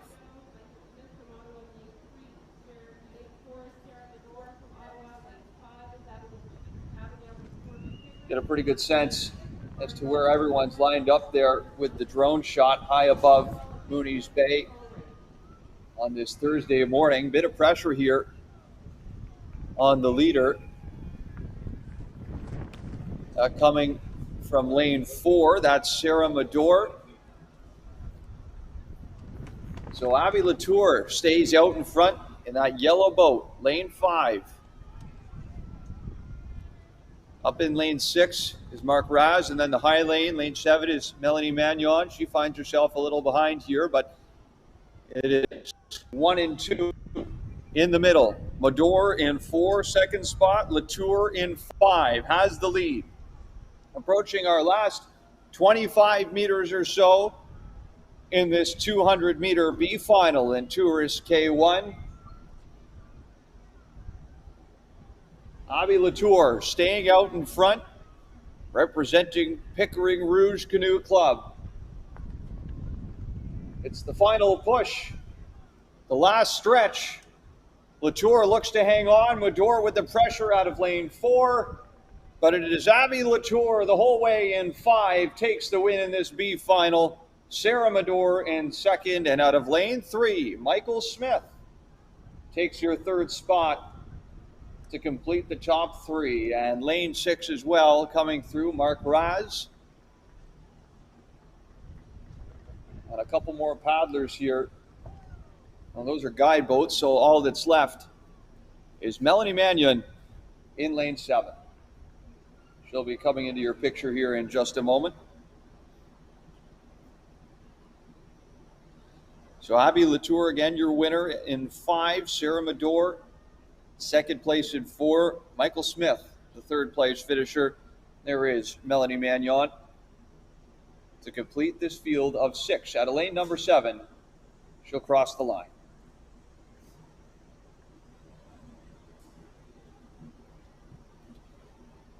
MJ, you've been here all week. We've talked about the heat and some of the conditions that we've had all week. We're hoping that they stay as good as they've been so far this week, but how is it for the paddlers out there trying to beat the heat in this weather? It's tough. They've really got to be aware of the fact that they're losing a lot of sweat and that they need to be replenishing their fluids and their electrolytes. Some of them are coming in to weigh their boats after their races and just gasping for air and searching for those water bottles. We interviewed Kieran Graham yesterday after I think he won his 1,000-meter race for the under-18 men, and I think it was a good 7 minutes after that win. And during the interview, you could tell he was still pretty gassed. There was not a whole lot of air in the lungs. I was over by the scale yesterday when some of them came in, and one of them, they handed him a water bottle, and his forearms were so tight, can you open it for me? There's always a couple great stories, aren't there, to take away from each national regatta? Of course, you've been around a lot of these over the years, MJ. What are some of your fondest memories of nationals? Well, one of the things that I really miss this event is definitely the war canoes. There's nothing more spectacular than having 9 lanes of 15 people and 105 people on the start line when the gun goes. So that's definitely been missed. And so it's a bit of a different nationals. We have about half the number of people that we would typically have. So it's definitely missing some of the cheering and the enthusiasm that comes with all of those crew boats. But next year we'll all be back, I hope. That's right, and hopefully have the war canoes back in the water as well, get a few more crew races. Of course, we saw the C2 and K2 yesterday, although that was a little bit out of the ordinary too for what we typically have. Well, and it's hard for people to be cheering for them when they're not both from the same club, right? It was combined crews that were just trying to make the World Championship team. So it's not quite the same as having your hometown club on the water. So we're getting set now for the A final and the PaddleALL Tourist K1. Another 6 paddlers coming up here to the 200-meter mark.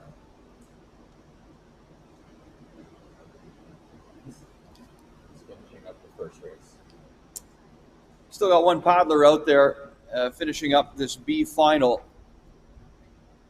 About 50 or so meters from the finish line. So we'll wait for that to clear first before we get on to this A final.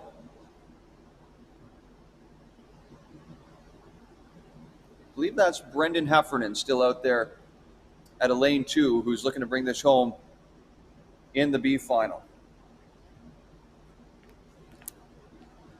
This tourist class is an event that's held at the Special Olympics at an international world championship level every 4 years. Canada hasn't been fortunate enough to have athletes participate yet because we haven't been a sport that's been recognized by the Special Olympics. But we're working towards hoping to achieve that and be able to have athletes go internationally and represent their country. So what's the training like throughout the year, especially for these PaddleALL athletes and maybe some of the other events that they're looking forward to competing in under a regular schedule?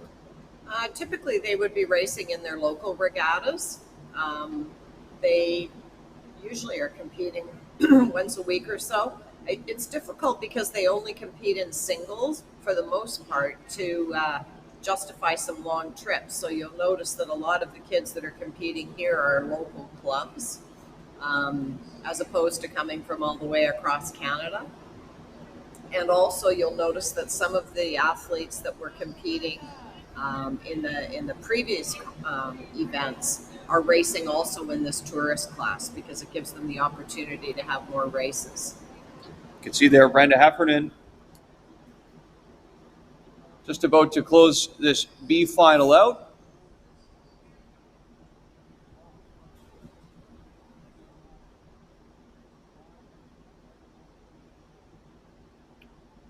Just great to see the PaddleALL finalists all get out here, though, MJ, and have a chance to race again competitively. This is such a great experience for them, and that positive energy kind of rubs off on all of us, doesn't it? Absolutely. He'll be happy that he's even finished that race. So Heffernan brings it to a close in this B final for the Tourist K1. With the guide boat in tow as well.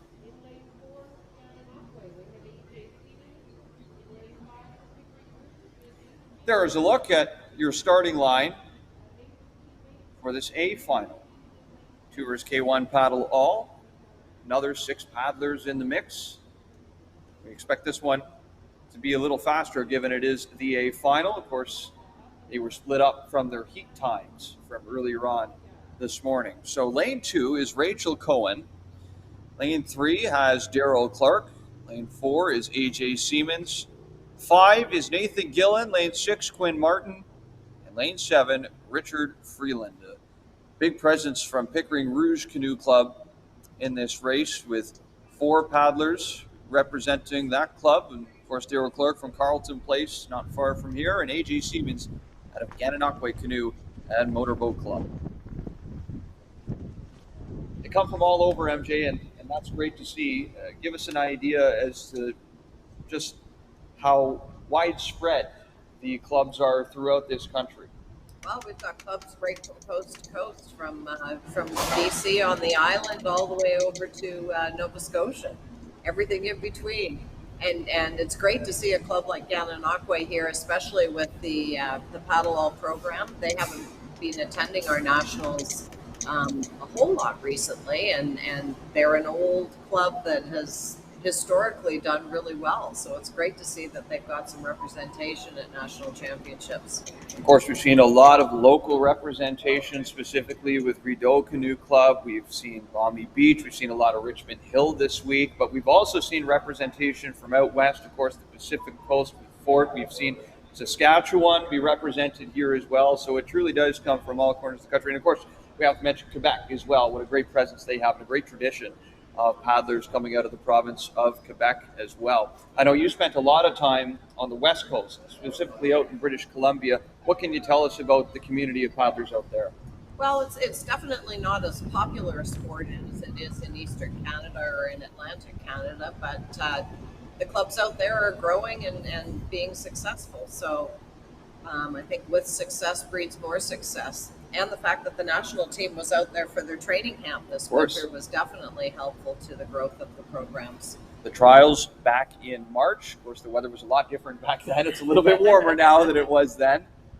And for some, that is a very welcome sign. So we're well underway now in this A final for the PaddleALL and the Tourist K1. And it's the middle lanes who are starting to surge ahead. In lane 4, AJ Siemens. And then lane 5, Nathan Gillen right now going toe-to-toe. That's Gillen in the yellow boat right up the middle. And he's going to look to try and pull away, but this is a close race. And certainly, if not for first, it'll be close for second and third. Lots of positions here to be determined. Is Nathan Gillen standing strong. He's got lane 6 and 7. Quinn Martin and Richard Freeland not far behind him as well. That's AJ Seaman still in 4, paddling away, trying to close the distance to lane 5's Nathan Gillen.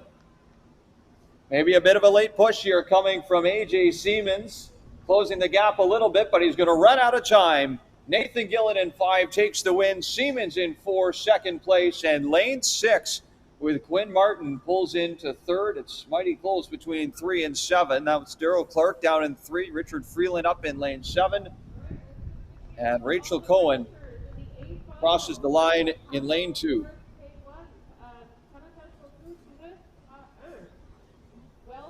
Another look at the finish here. Solid race from Nathan Gillen from start to finish, although AJ Seamans was applying pressure the whole way. Up in 6, there's Quinn Martin, and got too close to call for 4th. Pretty close. That's a great race for those athletes. Anybody's guess right there between Daryl Clark in 3rd and Richard Freeland in lane number 7. So that concludes the PaddleALL finals from this year's 2021 National Regatta at Mooney's Bay. But don't go anywhere. We are moments away from the start of our final para-mixed race of the week. Voz in the water.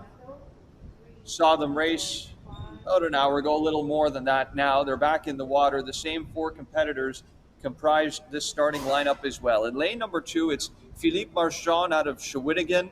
His teammate Yves Bourque is in lane number 4, also from Shawinigan. Representing Balmy Beach Canoe Club, Miguel Garcia Sanchez is in lane 6, and Mississauga Canoe Club's Erica Scarf is in lane 8. MJ, the Paralympics, we've talked lots about them, coming up with the Paracanoes September 2nd to 4th. We talked about how exciting it was to see Canada's success at the Tokyo 2020 Olympics back in late July and early August. How excited are you to see potential Canadian success as well at the Paras? Well, the fact that we're actually at the Paralympics is huge, and we can build on the successes of the last Olympics. It's great to have as many athletes as we do participating, and it's also shows how well our program is that we have these athletes back in Canada that are still competing for positions at the World Championships. Of course, 3 Canadians competing at the Tokyo 2020 Paralympics: Brianna Hennessy of Ottawa, Andrea Nelson of Markham, and Matthew St. Pierre of Shawinigan. So 2 provinces there from Ontario and Quebec, well represented as well. Of course, Paracanoe is almost brand new to the Olympic program, just introduced in Rio 2016. So there's a lot of growth and building that can still be done. Absolutely. We've been working with a program in Canada for a number of years. Again, it's another thing that Canada's taken a leadership role in internationally. So it's great to see the momentum building, and the fact that we are on the Paralympic stage now bodes well for us for future growth. So just lining up for the start, of course, we talked about this a little bit earlier in the morning. Erica Scarf, we saw her in the kayak this morning, now giving the Voz a try. Of course, she's had that Paralympic experience before in the kayak. And it looks like off to a false start. Oh, no, I think we are. I think we're going to go clean on this. So thought for a moment that was a false start, but they're going to say go ahead. So there's Philippe Marchand in lane number 2, a bit hesitant off the start, but he's got the wheels going now. Yves Bourque there in 4. In 6, Miguel Garcia Sanchez, and then Erica Scarf up high is in lane 8.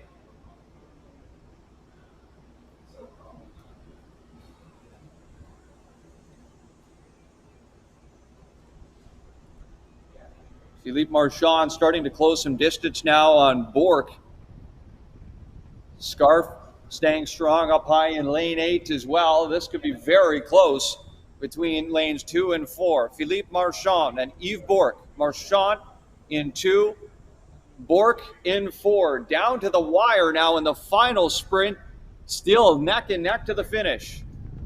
Marchand trying to catch up after a bit of a slow start to reel in and track down Bourque at the line, and Marchand might have just got that by a hair. Over lane 4's Yves Bourque. Erica Scarf in lane 8 crosses 3rd. And Miguel Garcia Sanchez will round out this field.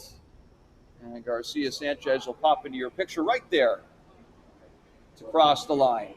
And what a thrilling finish there between Philippe Marchand and Yves Bourque. Bit of confusion off the start, so Marchand had his work cut out for him in that race. Absolutely. That was a great finish between the two of them. Say from that look, Philippe Marchand got it.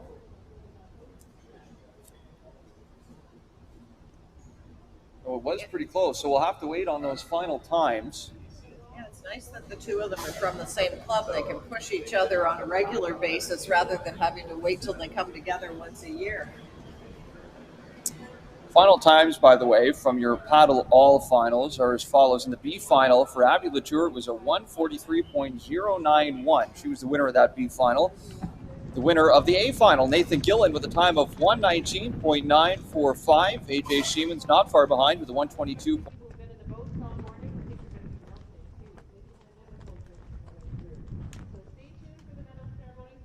For final times from this mixed para race earlier today at just prior to 11 a.m. it was Philippe Marchand who ran a 101.887 from the same distance in the 200 meter. He beat Yves Bourque by about 5 seconds. Bourque ran a 106.130.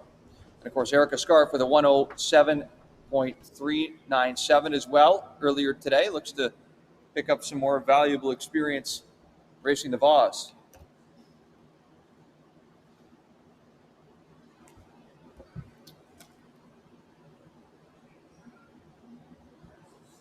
So lots more to come from Mooney's Bay today and this week. Of course, later this afternoon, got the senior women K1, C1 1,000 meter, then the juniors as well. MJ, I'll leave you with this final word. What are you looking forward most to throughout the weekend? I'm looking forward to seeing the younger kids coming in and seeing where our strength is coming from in the next few years from that program. Excellent. High level of unpredictability as well, because for a lot of these kids, it'll be their first nationals, and for some we haven't seen in quite some time as well. So we've got final times now from that last mixed para race. Philippe Marchand with a 50.519. He edges out Yves Bourque by about 0.3 of a second. It is a 50.800 for Yves Bourque and a 54.927 for Erica Scarf. And finally, Miguel Garcia Sanchez with a 115.044. All right. What's to come next? We have medal ceremonies coming your way from this morning's races. We're also hoping to get some interviews from the shore as well. So stay with us. Don't go anywhere. We'll be back here momentarily at Mooney's Bay.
ce matin, s'il vous plaît, veuillez vous Mooney Bay, everybody, and we do have an interview standing by. Melody Mann now joining us from the side. Melody, thanks for doing this. How exciting is it for you to finally be back at a national regatta? Oh, actually, it's really worthwhile, and it's to be excited to be part of this program. So a bunch of races for you today. You were in a couple heats. You were in a couple finals. Are you feeling a little bit tired after all the races this morning? I'm not tired at all. So you could go and race again this afternoon if you wanted to, right? Yes, I would. Love to hear that. So tell us what's coming up for you next now that at least your racing for today is done. What are you looking forward to maybe the rest of the week or into the month of September as well?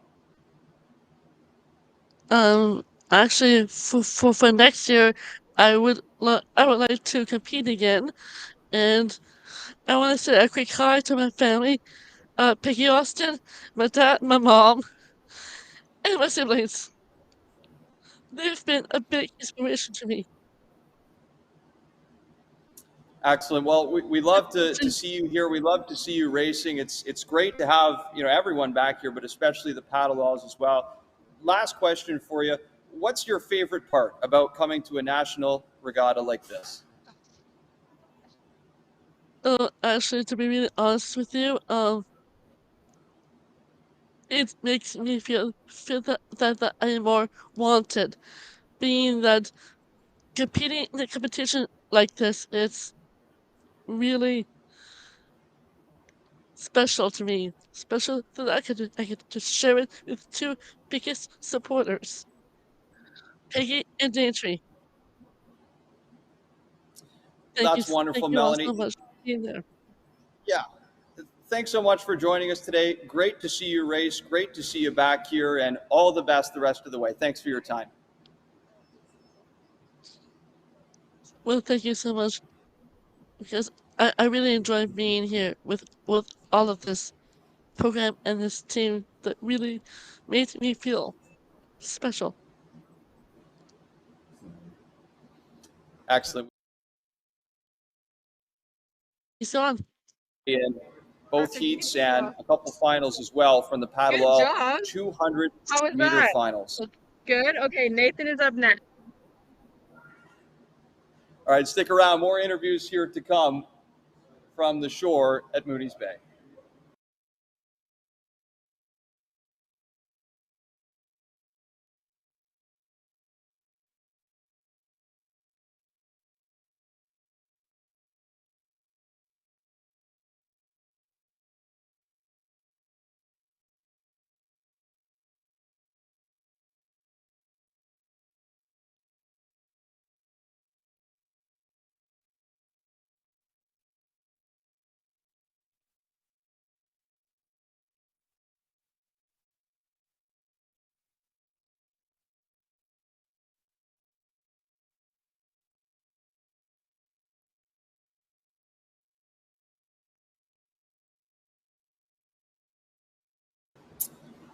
Okay, more from shore. I believe we're now joined by Nathan Gillen, who pulled off a big win in the A final from the PaddleALL Tourist K1 race. Nathan, congratulations on your win. Tell us about the race. How exciting was that for you? Thank you, thank you. Honestly, I didn't really know if I was gonna get to that point, but I made it. I gave it my all, and that's all that matters. Of course. Now, your buddy there, AJ Siemens, made that pretty close at the end. Did you know how close he was at all, or were you just watching for the finish line? I kinda saw him, yeah. Uh, yeah, he's really powerful paddler. Um, he's a tough opponent, if you know. Yeah. Now it's a beautiful day out there. You've been in 4 races today. How are you dealing with the weather? Is it pretty hot out there for you? Yeah, it's kind of hot. No problem though for you, I guess clearly, as you won your last race there, which is great to see. So just tell us a little bit though about how much you've been looking forward to this national regatta. Is this kind of your favorite event of the year? Yeah, this is my first time at nationals in Ottawa, so it's kind of a big deal for me. Of course, now you're representing the Pickering Rouge Canoe Club. What can you tell us about Pickering and back at home, and maybe some of the coaches and family members that support you? Back at home, uh, yeah, it's great at Rouge. There's um there's big beach and there's lots of people. We have a warehouse and it's a great place. Yeah, Awesome. Well, you Rouge. represented them super, super well today. Congratulations again on your win today, Nathan. Great to watch your race. Yeah, no problem. Once again, Nathan Gillen, PaddleALL Tourist K1. More interviews here to come shortly from the shore at Mooney's Bay.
Okay, back with more on the shore from our para mixed races from this morning. We're thrilled to be joined now by Gabriel Ferrand-Bouy. Gabe, congratulations. A couple great races today. Are you happy with your performance from this morning? Yeah, I mean, conditions dependent. I was very happy with it. We had a bit of a headwind in the second one, so a bit slower times there, but yeah, overall, very happy with it. Now, I'm curious to know a little bit about your backstory into getting into para canoe. I know you have a background in hockey as well. Tell us a little bit about how you got from hockey to para canoe.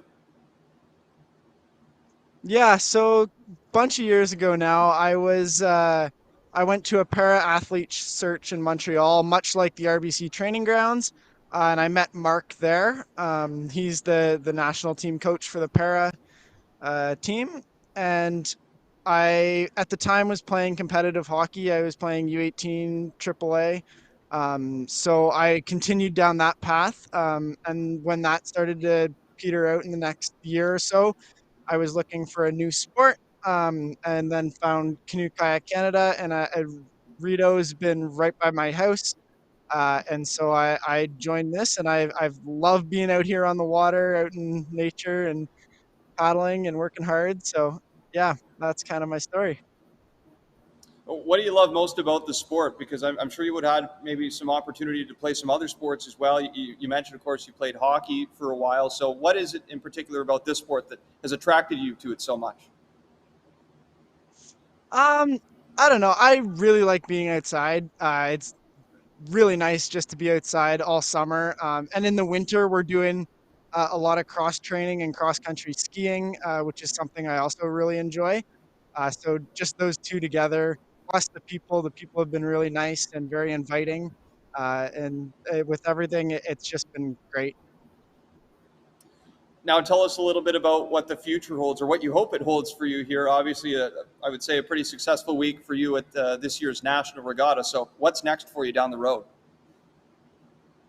Yeah, well, I'm hoping to represent Canada and Denmark in a couple weeks here. I don't know yet if I'll be going or not, but that would be the hope. And then down the road, representing Canada in other uh, regattas internationally, and then hopefully in the Paris Olympics and further down as well. Well, we look forward to following your progress throughout the years. All the best, and thanks for joining us today, Gabe. Thank you. Thank you.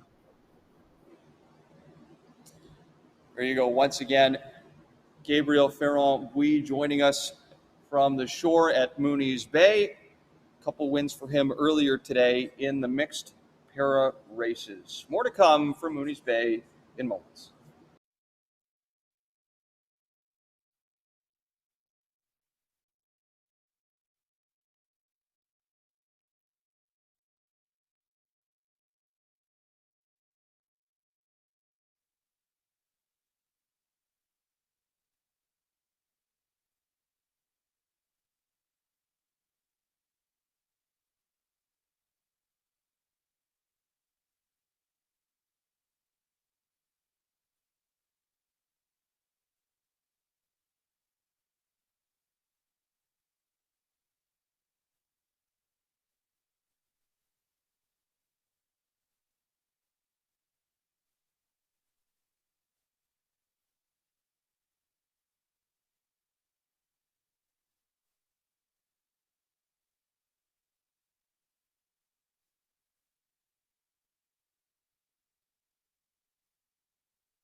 Okay, one more interview standing by with us from the shoreline at Mooney's Bay. I'm told we have Miguel Garcia Sanchez with us.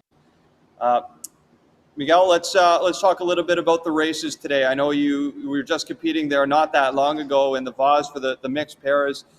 Were you happy with your performance today? Yeah, I'm happy. I think I could have done better. The wind conditions didn't help anyone. I think we all were under the same conditions, but still, I think I could have done better. Now, we've been talking with a couple of the para athletes already today. We're just talking with Gabe. Curious to know what your background is as well, and how you got into para canoe and how that ended up coming to fruition. Like my background, like where I come from. Yeah, for sure.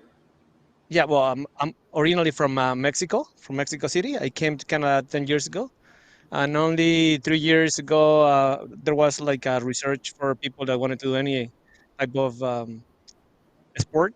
That's how I ran into Ryan Blair, and the way he talked to us, the way especially he talked to me, made me wanted to try, and I ended up trying to do. I actually tried kayak first. I wasn't good at kayak just because of my level of injury is so high. And then a year and a half ago, we switched to canoe, and it's been a journey. I've been enjoying, the whole process. I have funny stories to say through the process, but today I feel happy with the performance. I think I'm gonna try to, I'm gonna try my best to do better next time. But yeah, pretty much it. So what's next for you now? Are there any other events that you're looking forward to here to end out the season, or maybe even looking ahead to next season as well? Well, I don't know if I qualified for Worlds. Today was my time to do it. The timing didn't really help. The win either. Uh, I don't know if I qualified or not. I really hope I I did. But if I don't, then my plan is keep trying for the next Worlds here in Canada in Nova Scotia. Excellent. Well, fingers crossed for you. Hopefully we find out soon whether or not you'll be headed to Worlds. So thanks for joining us today, and all the best the rest of the way. Thank you very much. Thank you. Once again, that was Miguel Garcia Sanchez from the Vase racing the mixed pairs earlier today. So you can see right there the podium is ready.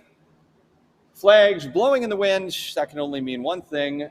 That is that we're moments away from the start of medal ceremonies. We've got a lot to get through from It was a busy morning at Mooney's Bay, and then the women's K1C1 junior and senior 1,000 meters coming later this afternoon as well. Stay with us. Plenty more to come from the nation's capital here in Ottawa.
Please stand, everyone. Veuillez vous tenir debout pour les médailles pour la course 170. Please stand, everyone, for the medals ceremony for race 170.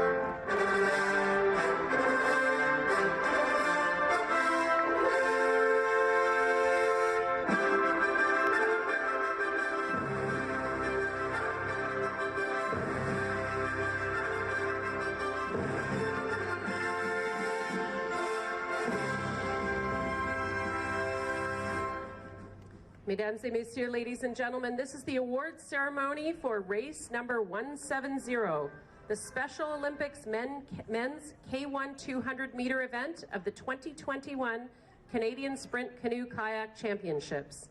Voici la cérémonie officielle pour la compétition numéro 170, l'événement Hommes K1 des Olympiques spéciaux 200 mètres des championnats canadiens de canoe kayak de vitesse de 2021. The sponsor of this race, la commanditaire de la compétition, est LifeMark, official physiotherapy partner.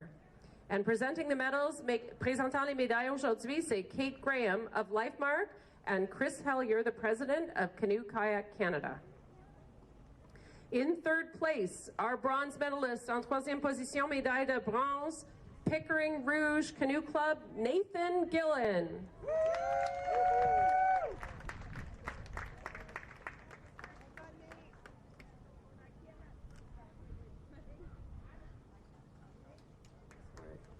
In second place, our silver medalist en deuxième position, la médaille d'argent, Carleton Place Canoe Club, Daryl Clark.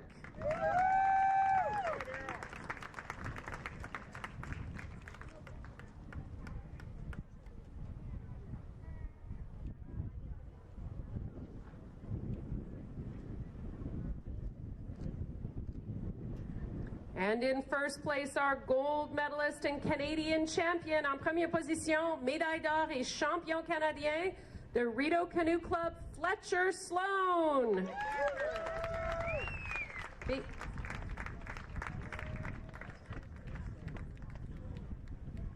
Félicitations à nos médaillés. Congratulations to our medalists. You guys stay put because you're going to be joined by your teammates at the medal ceremonies.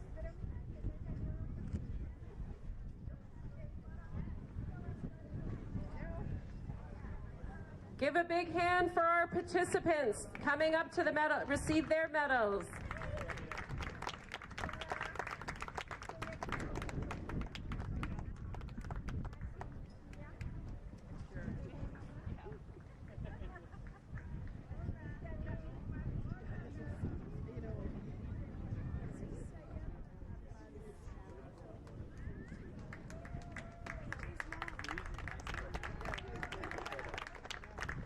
Let's give a hand to our participants. They're going to receive their medals as well.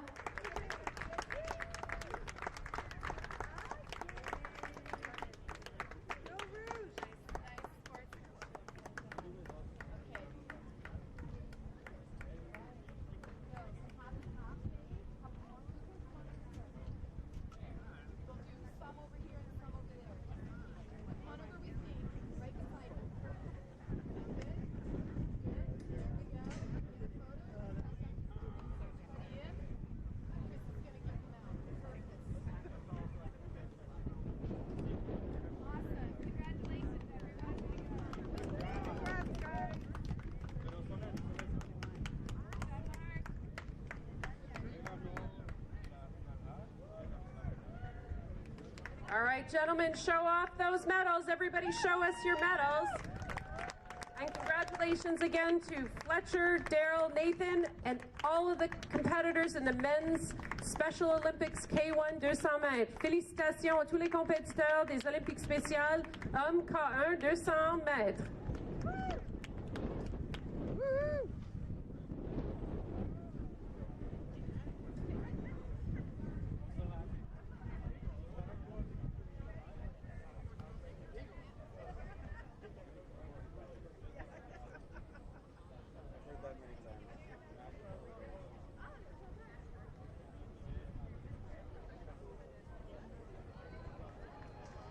There has to be a story to why they're so small. Yeah. I just don't know what it is. I don't know either. Elizabeth's like, can't you Google it? Good job, guys. Good work, guys.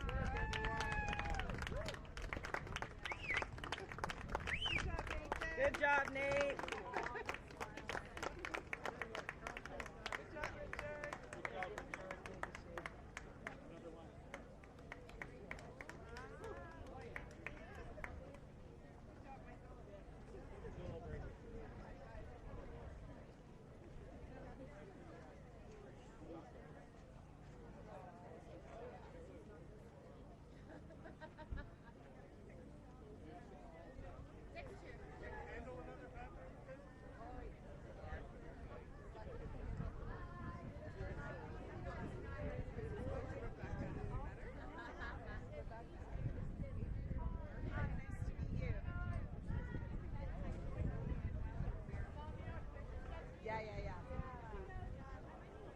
Yeah, I was rushing to get there first. I wanted the prime spot. I wanted the prime seat.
I'm sweaty and smelly. How's life? We're good. We're good. We're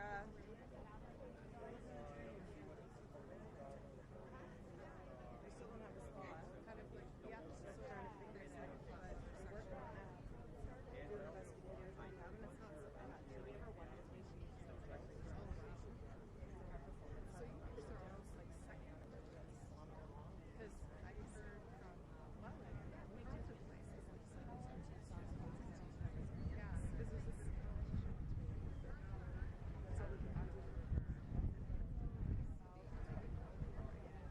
exactly. No, 100%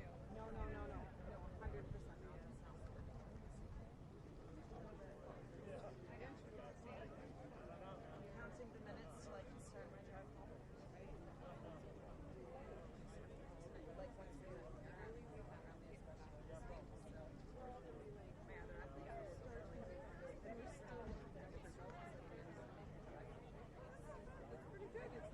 Ladies and gentlemen, please stand for the awards ceremony for race 171. Veuillez vous tenir debout pour les présentations des médailles pour la course 171.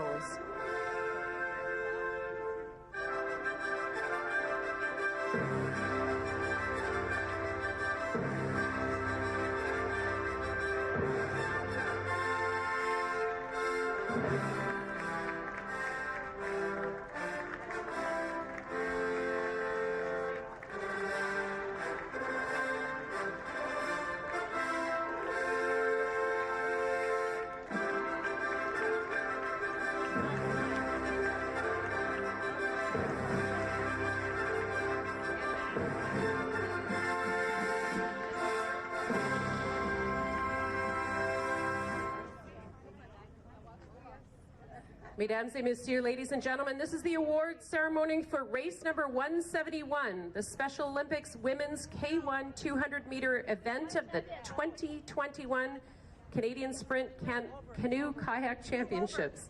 Voici la cérémonie officielle pour la compétition 171, l'événement Femmes K1 des Olympiques spéciaux 200 mètres, des championnats canadiens de canoë kayak de vitesse 2021. The sponsor of this race, la commanditaire de la compétition, est LifeMark, which is our official physiotherapy partner. Our medal presenter from LifeMark, le présentant des médailles de LifeMark, is Liam Ball. And we also have Chris Hellier, the president of Canoe Kayak Canada, to also present our medals today. Yay, Chris! Let's start. In third place, our bronze medalist. En troisième position, la médaille de bronze from the Ottawa River Canoe Club, Sarah Medor.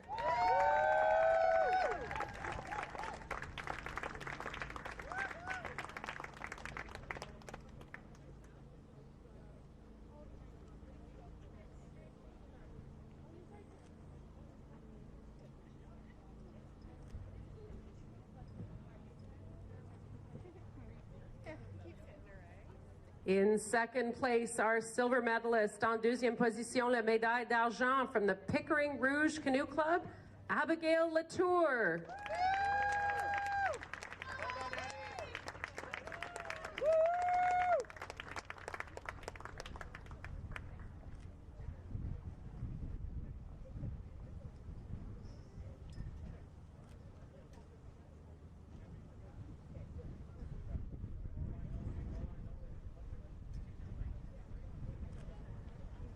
And in first place, our gold medalist and your Canadian champion. En première position, la médaille d'or est votre champion canadienne from the Pickering Rouge Canoe Club, Rachel Cohen.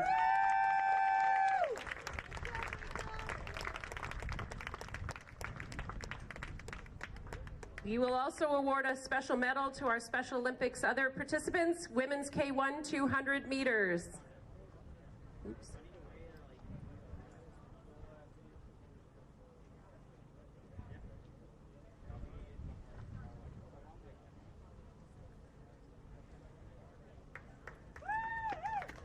Congratulations to our medalists. Félicitations à nos médaillistes. Well done, ladies. Great paddling today.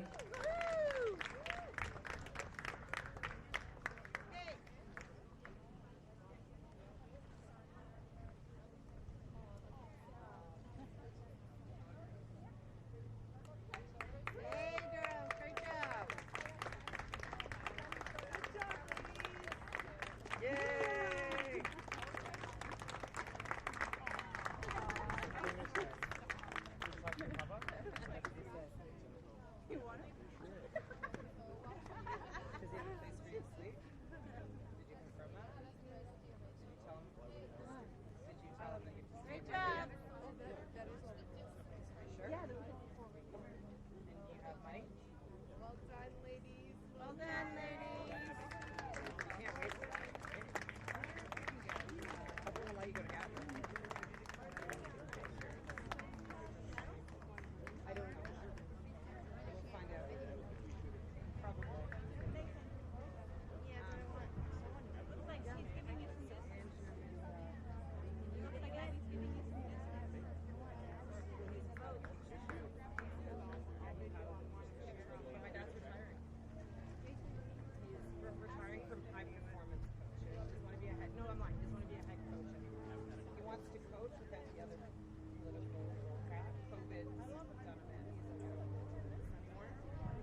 Don't go near the camera.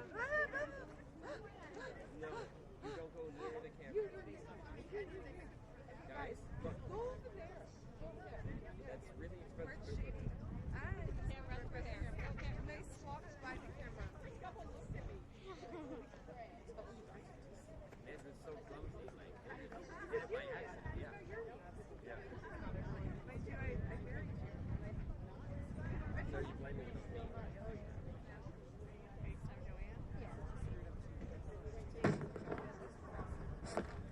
Ladies and gentlemen, it's medal time again. Race number 180, 180.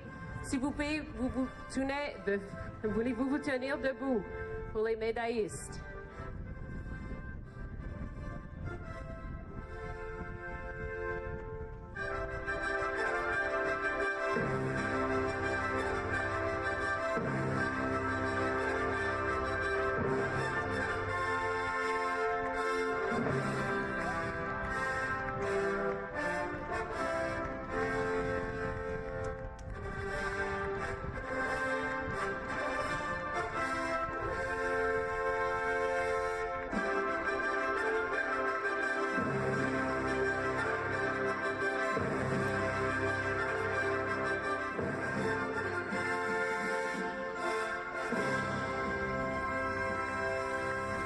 Mesdames et messieurs, ladies and gentlemen, this is the awards ceremony for race number 180, the Special Olympics B Final Tourist K1 200-meter event of the 2021 Canadian Sprint Canoe Kayak Championships.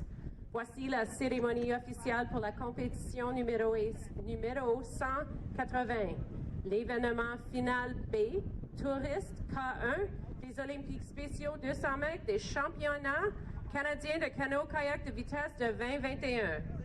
The sponsor of this race, la commanditaire de la compétition, est Modern OT, your local occupational therapy company here in Ottawa, Pembroke, and Kingston. And presenting the medals today, making the medal presentation, is Tekka Rary and Chris Hellier, the president of Canoe Kayak Canada. Are you ready for your medalists, everyone? In third place, the bronze medalist. En troisième position, la médaille de bronze, Ottawa River Canoe Club's Michael Smith.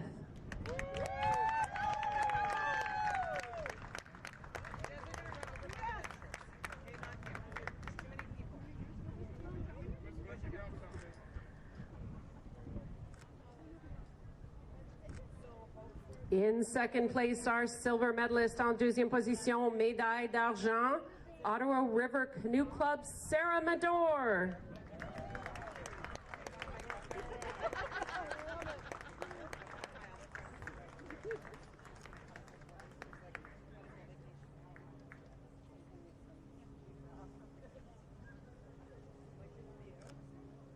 And in first place, our gold medalist, the Canadian champion. En première position, la médaille d'or et champion canadien from Pickering Rouge Canoe Club, Abigail Latour.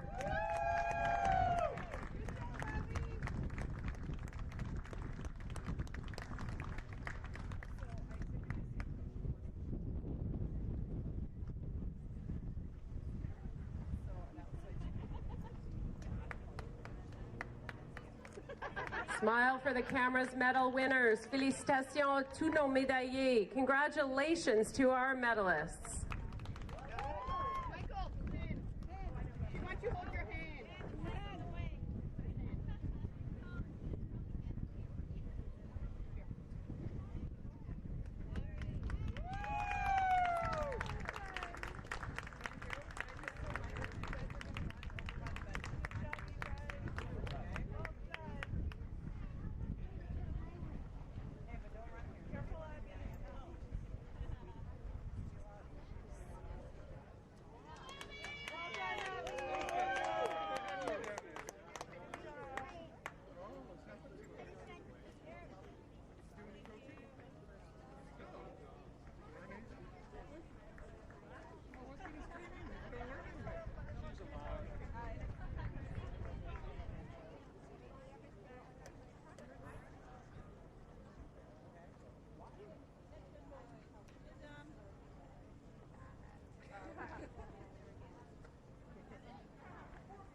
Ladies and gentlemen, please stand for the medal ceremony for race number 180, 180. Veuillez-vous vous tenir debout?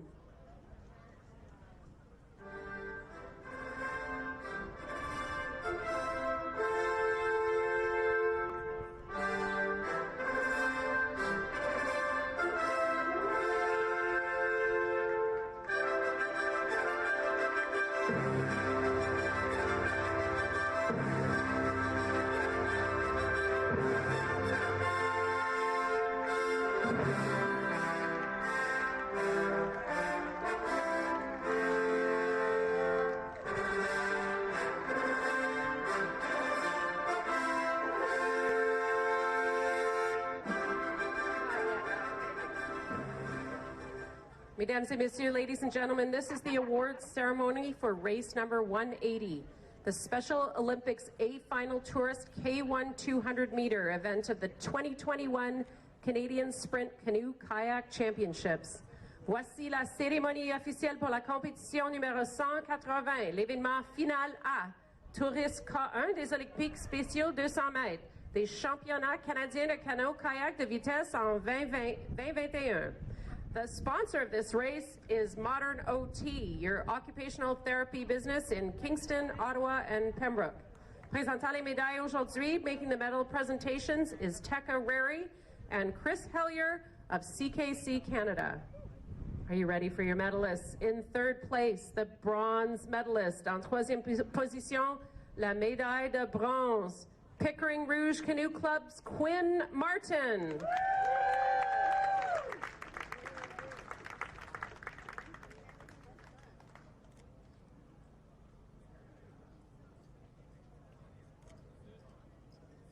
In second place, the silver medalist en deuxième position, médaille d'argent from Gananoque Canoe and Motorboat Club, AJ Siemens.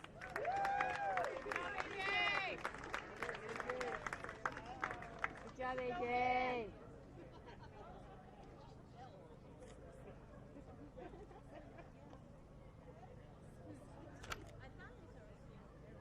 And in first place, your gold medalist and Canadian champion en première position, médaille or et champion canadien from the Pickering Rouge River Canoe Club, Nathan Gillen.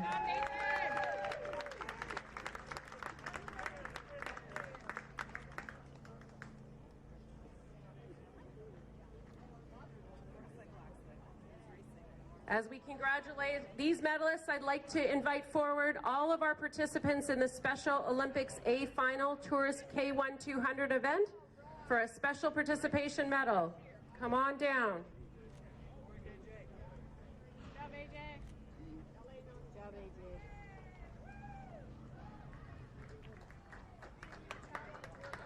Tell her, is he coming to the park tomorrow? Yeah. Let's give them all a huge round of applause as all these participants come forward. Our Wi-Fi's coming. There was some serious paddling out there on the course today. Tell him we'll see him tomorrow. We got lots of Good job, guys. Perfect. Thank you. You're welcome. Safe drive. See you guys.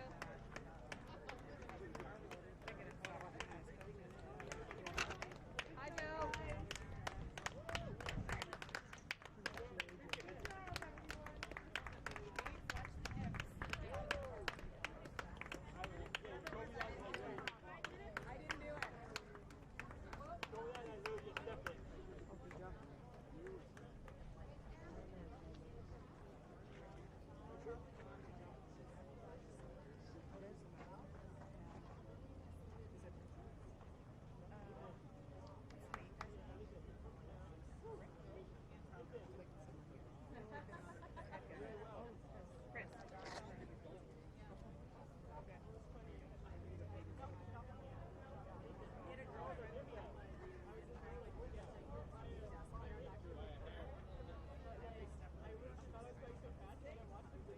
Let's see a great photo of those medalists. Everybody smile.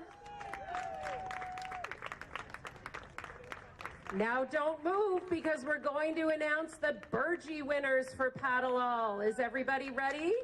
We're also going to present the special Burgee. So, in fourth place for the PaddleALL category, Ottawa River with 12 points. In third place, we have Carleton Place Gananoque with 13 points. That's a tie. In second place, we have Rideau Canoe Club with 19 points. And in first place, we had a powerhouse, Pickering Rouge, with 68 points. Presenting the Burgee today will be MJ Abbott. She's the past president of Canoe Kayak Canada. Hold tight for this Burgee presentation, folks. They did awesome. I might die, so I need a picture sent to me. Way to go, guys. Way to go, guys. Woo!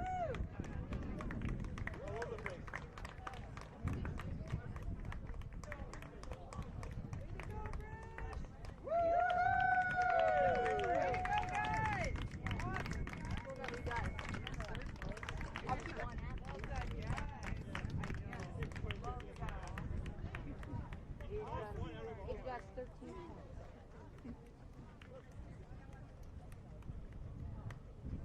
One, two, three, go, Bruce! Okay, the last one. Yay!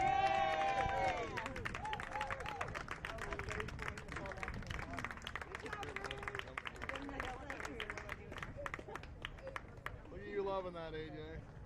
Look at you loving that. Good job, guys.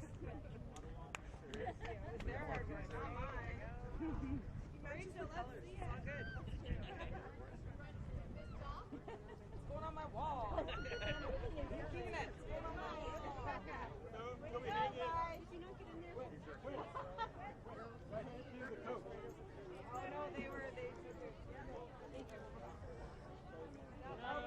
Thanks, everybody. If I can get everyone to take their final photos. We have a very special presentation to make right now, and we're just going to interject just before we do our para awards, because our officials are an integral part of the event today and always. And we have a special award in the association in Canoe Kayak Canada that hasn't been given for many, many years, just with restructuring and things like that. And this year I know Mike Moore was going to present with me, but he is the chief official of this event today, so he's gone back over to the other side to get ready for more racing.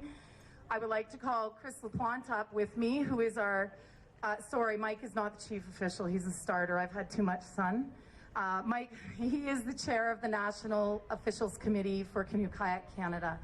I'm asking our chief official, I've got it right now, Chris LaPlante, and an amazing friend of mine from our paddling days in North Bay, and to help me present the award. I'm going to let him speak directly about the gentleman that we are about to present this award to. This award's very special. I may read just a little bit of it. It's called the R. Edgar Gilbert Award. This award was named in honor of a gentleman who did many, many, many years of work, from 1926 to 1950 in Canoe Kayak Canada.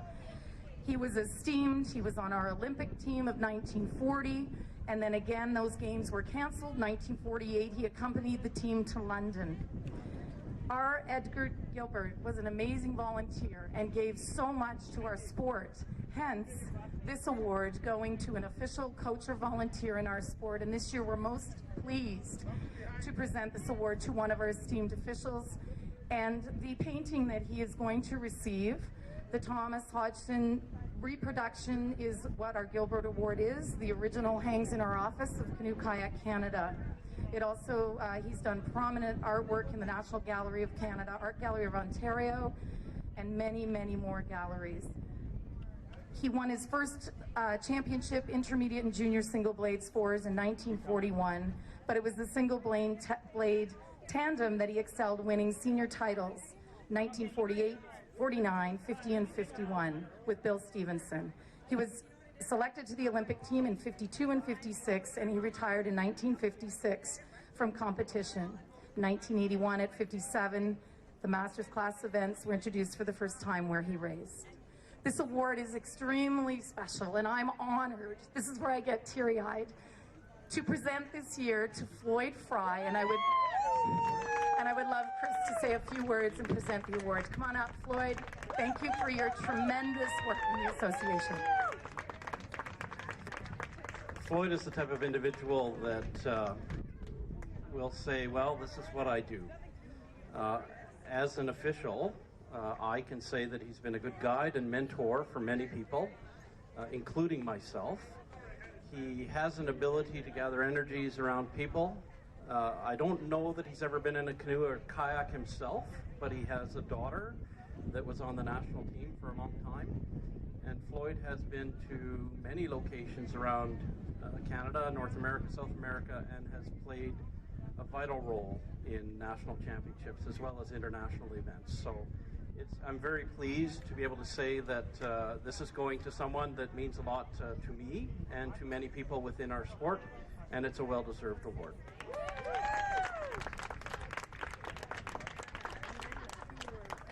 I didn't make a speech, so it's always an honor when you get an award. As Chris said, it's just something I've become part of and enjoy it, so it's special to me, and thank you.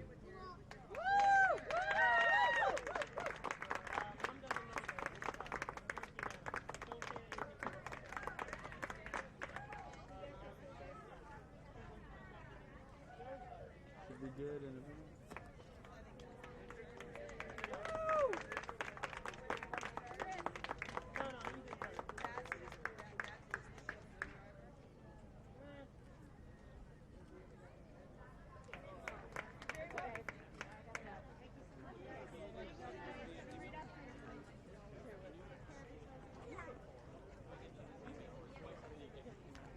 I got my water bottle right in. You can go.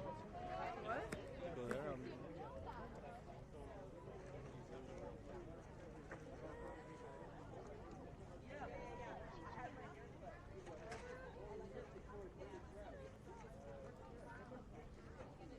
Oh, that's wonderful. Thank you.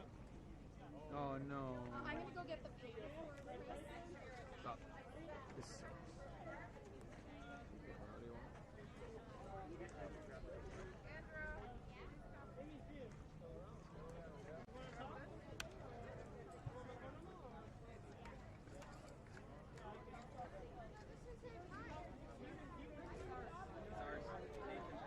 Is that it?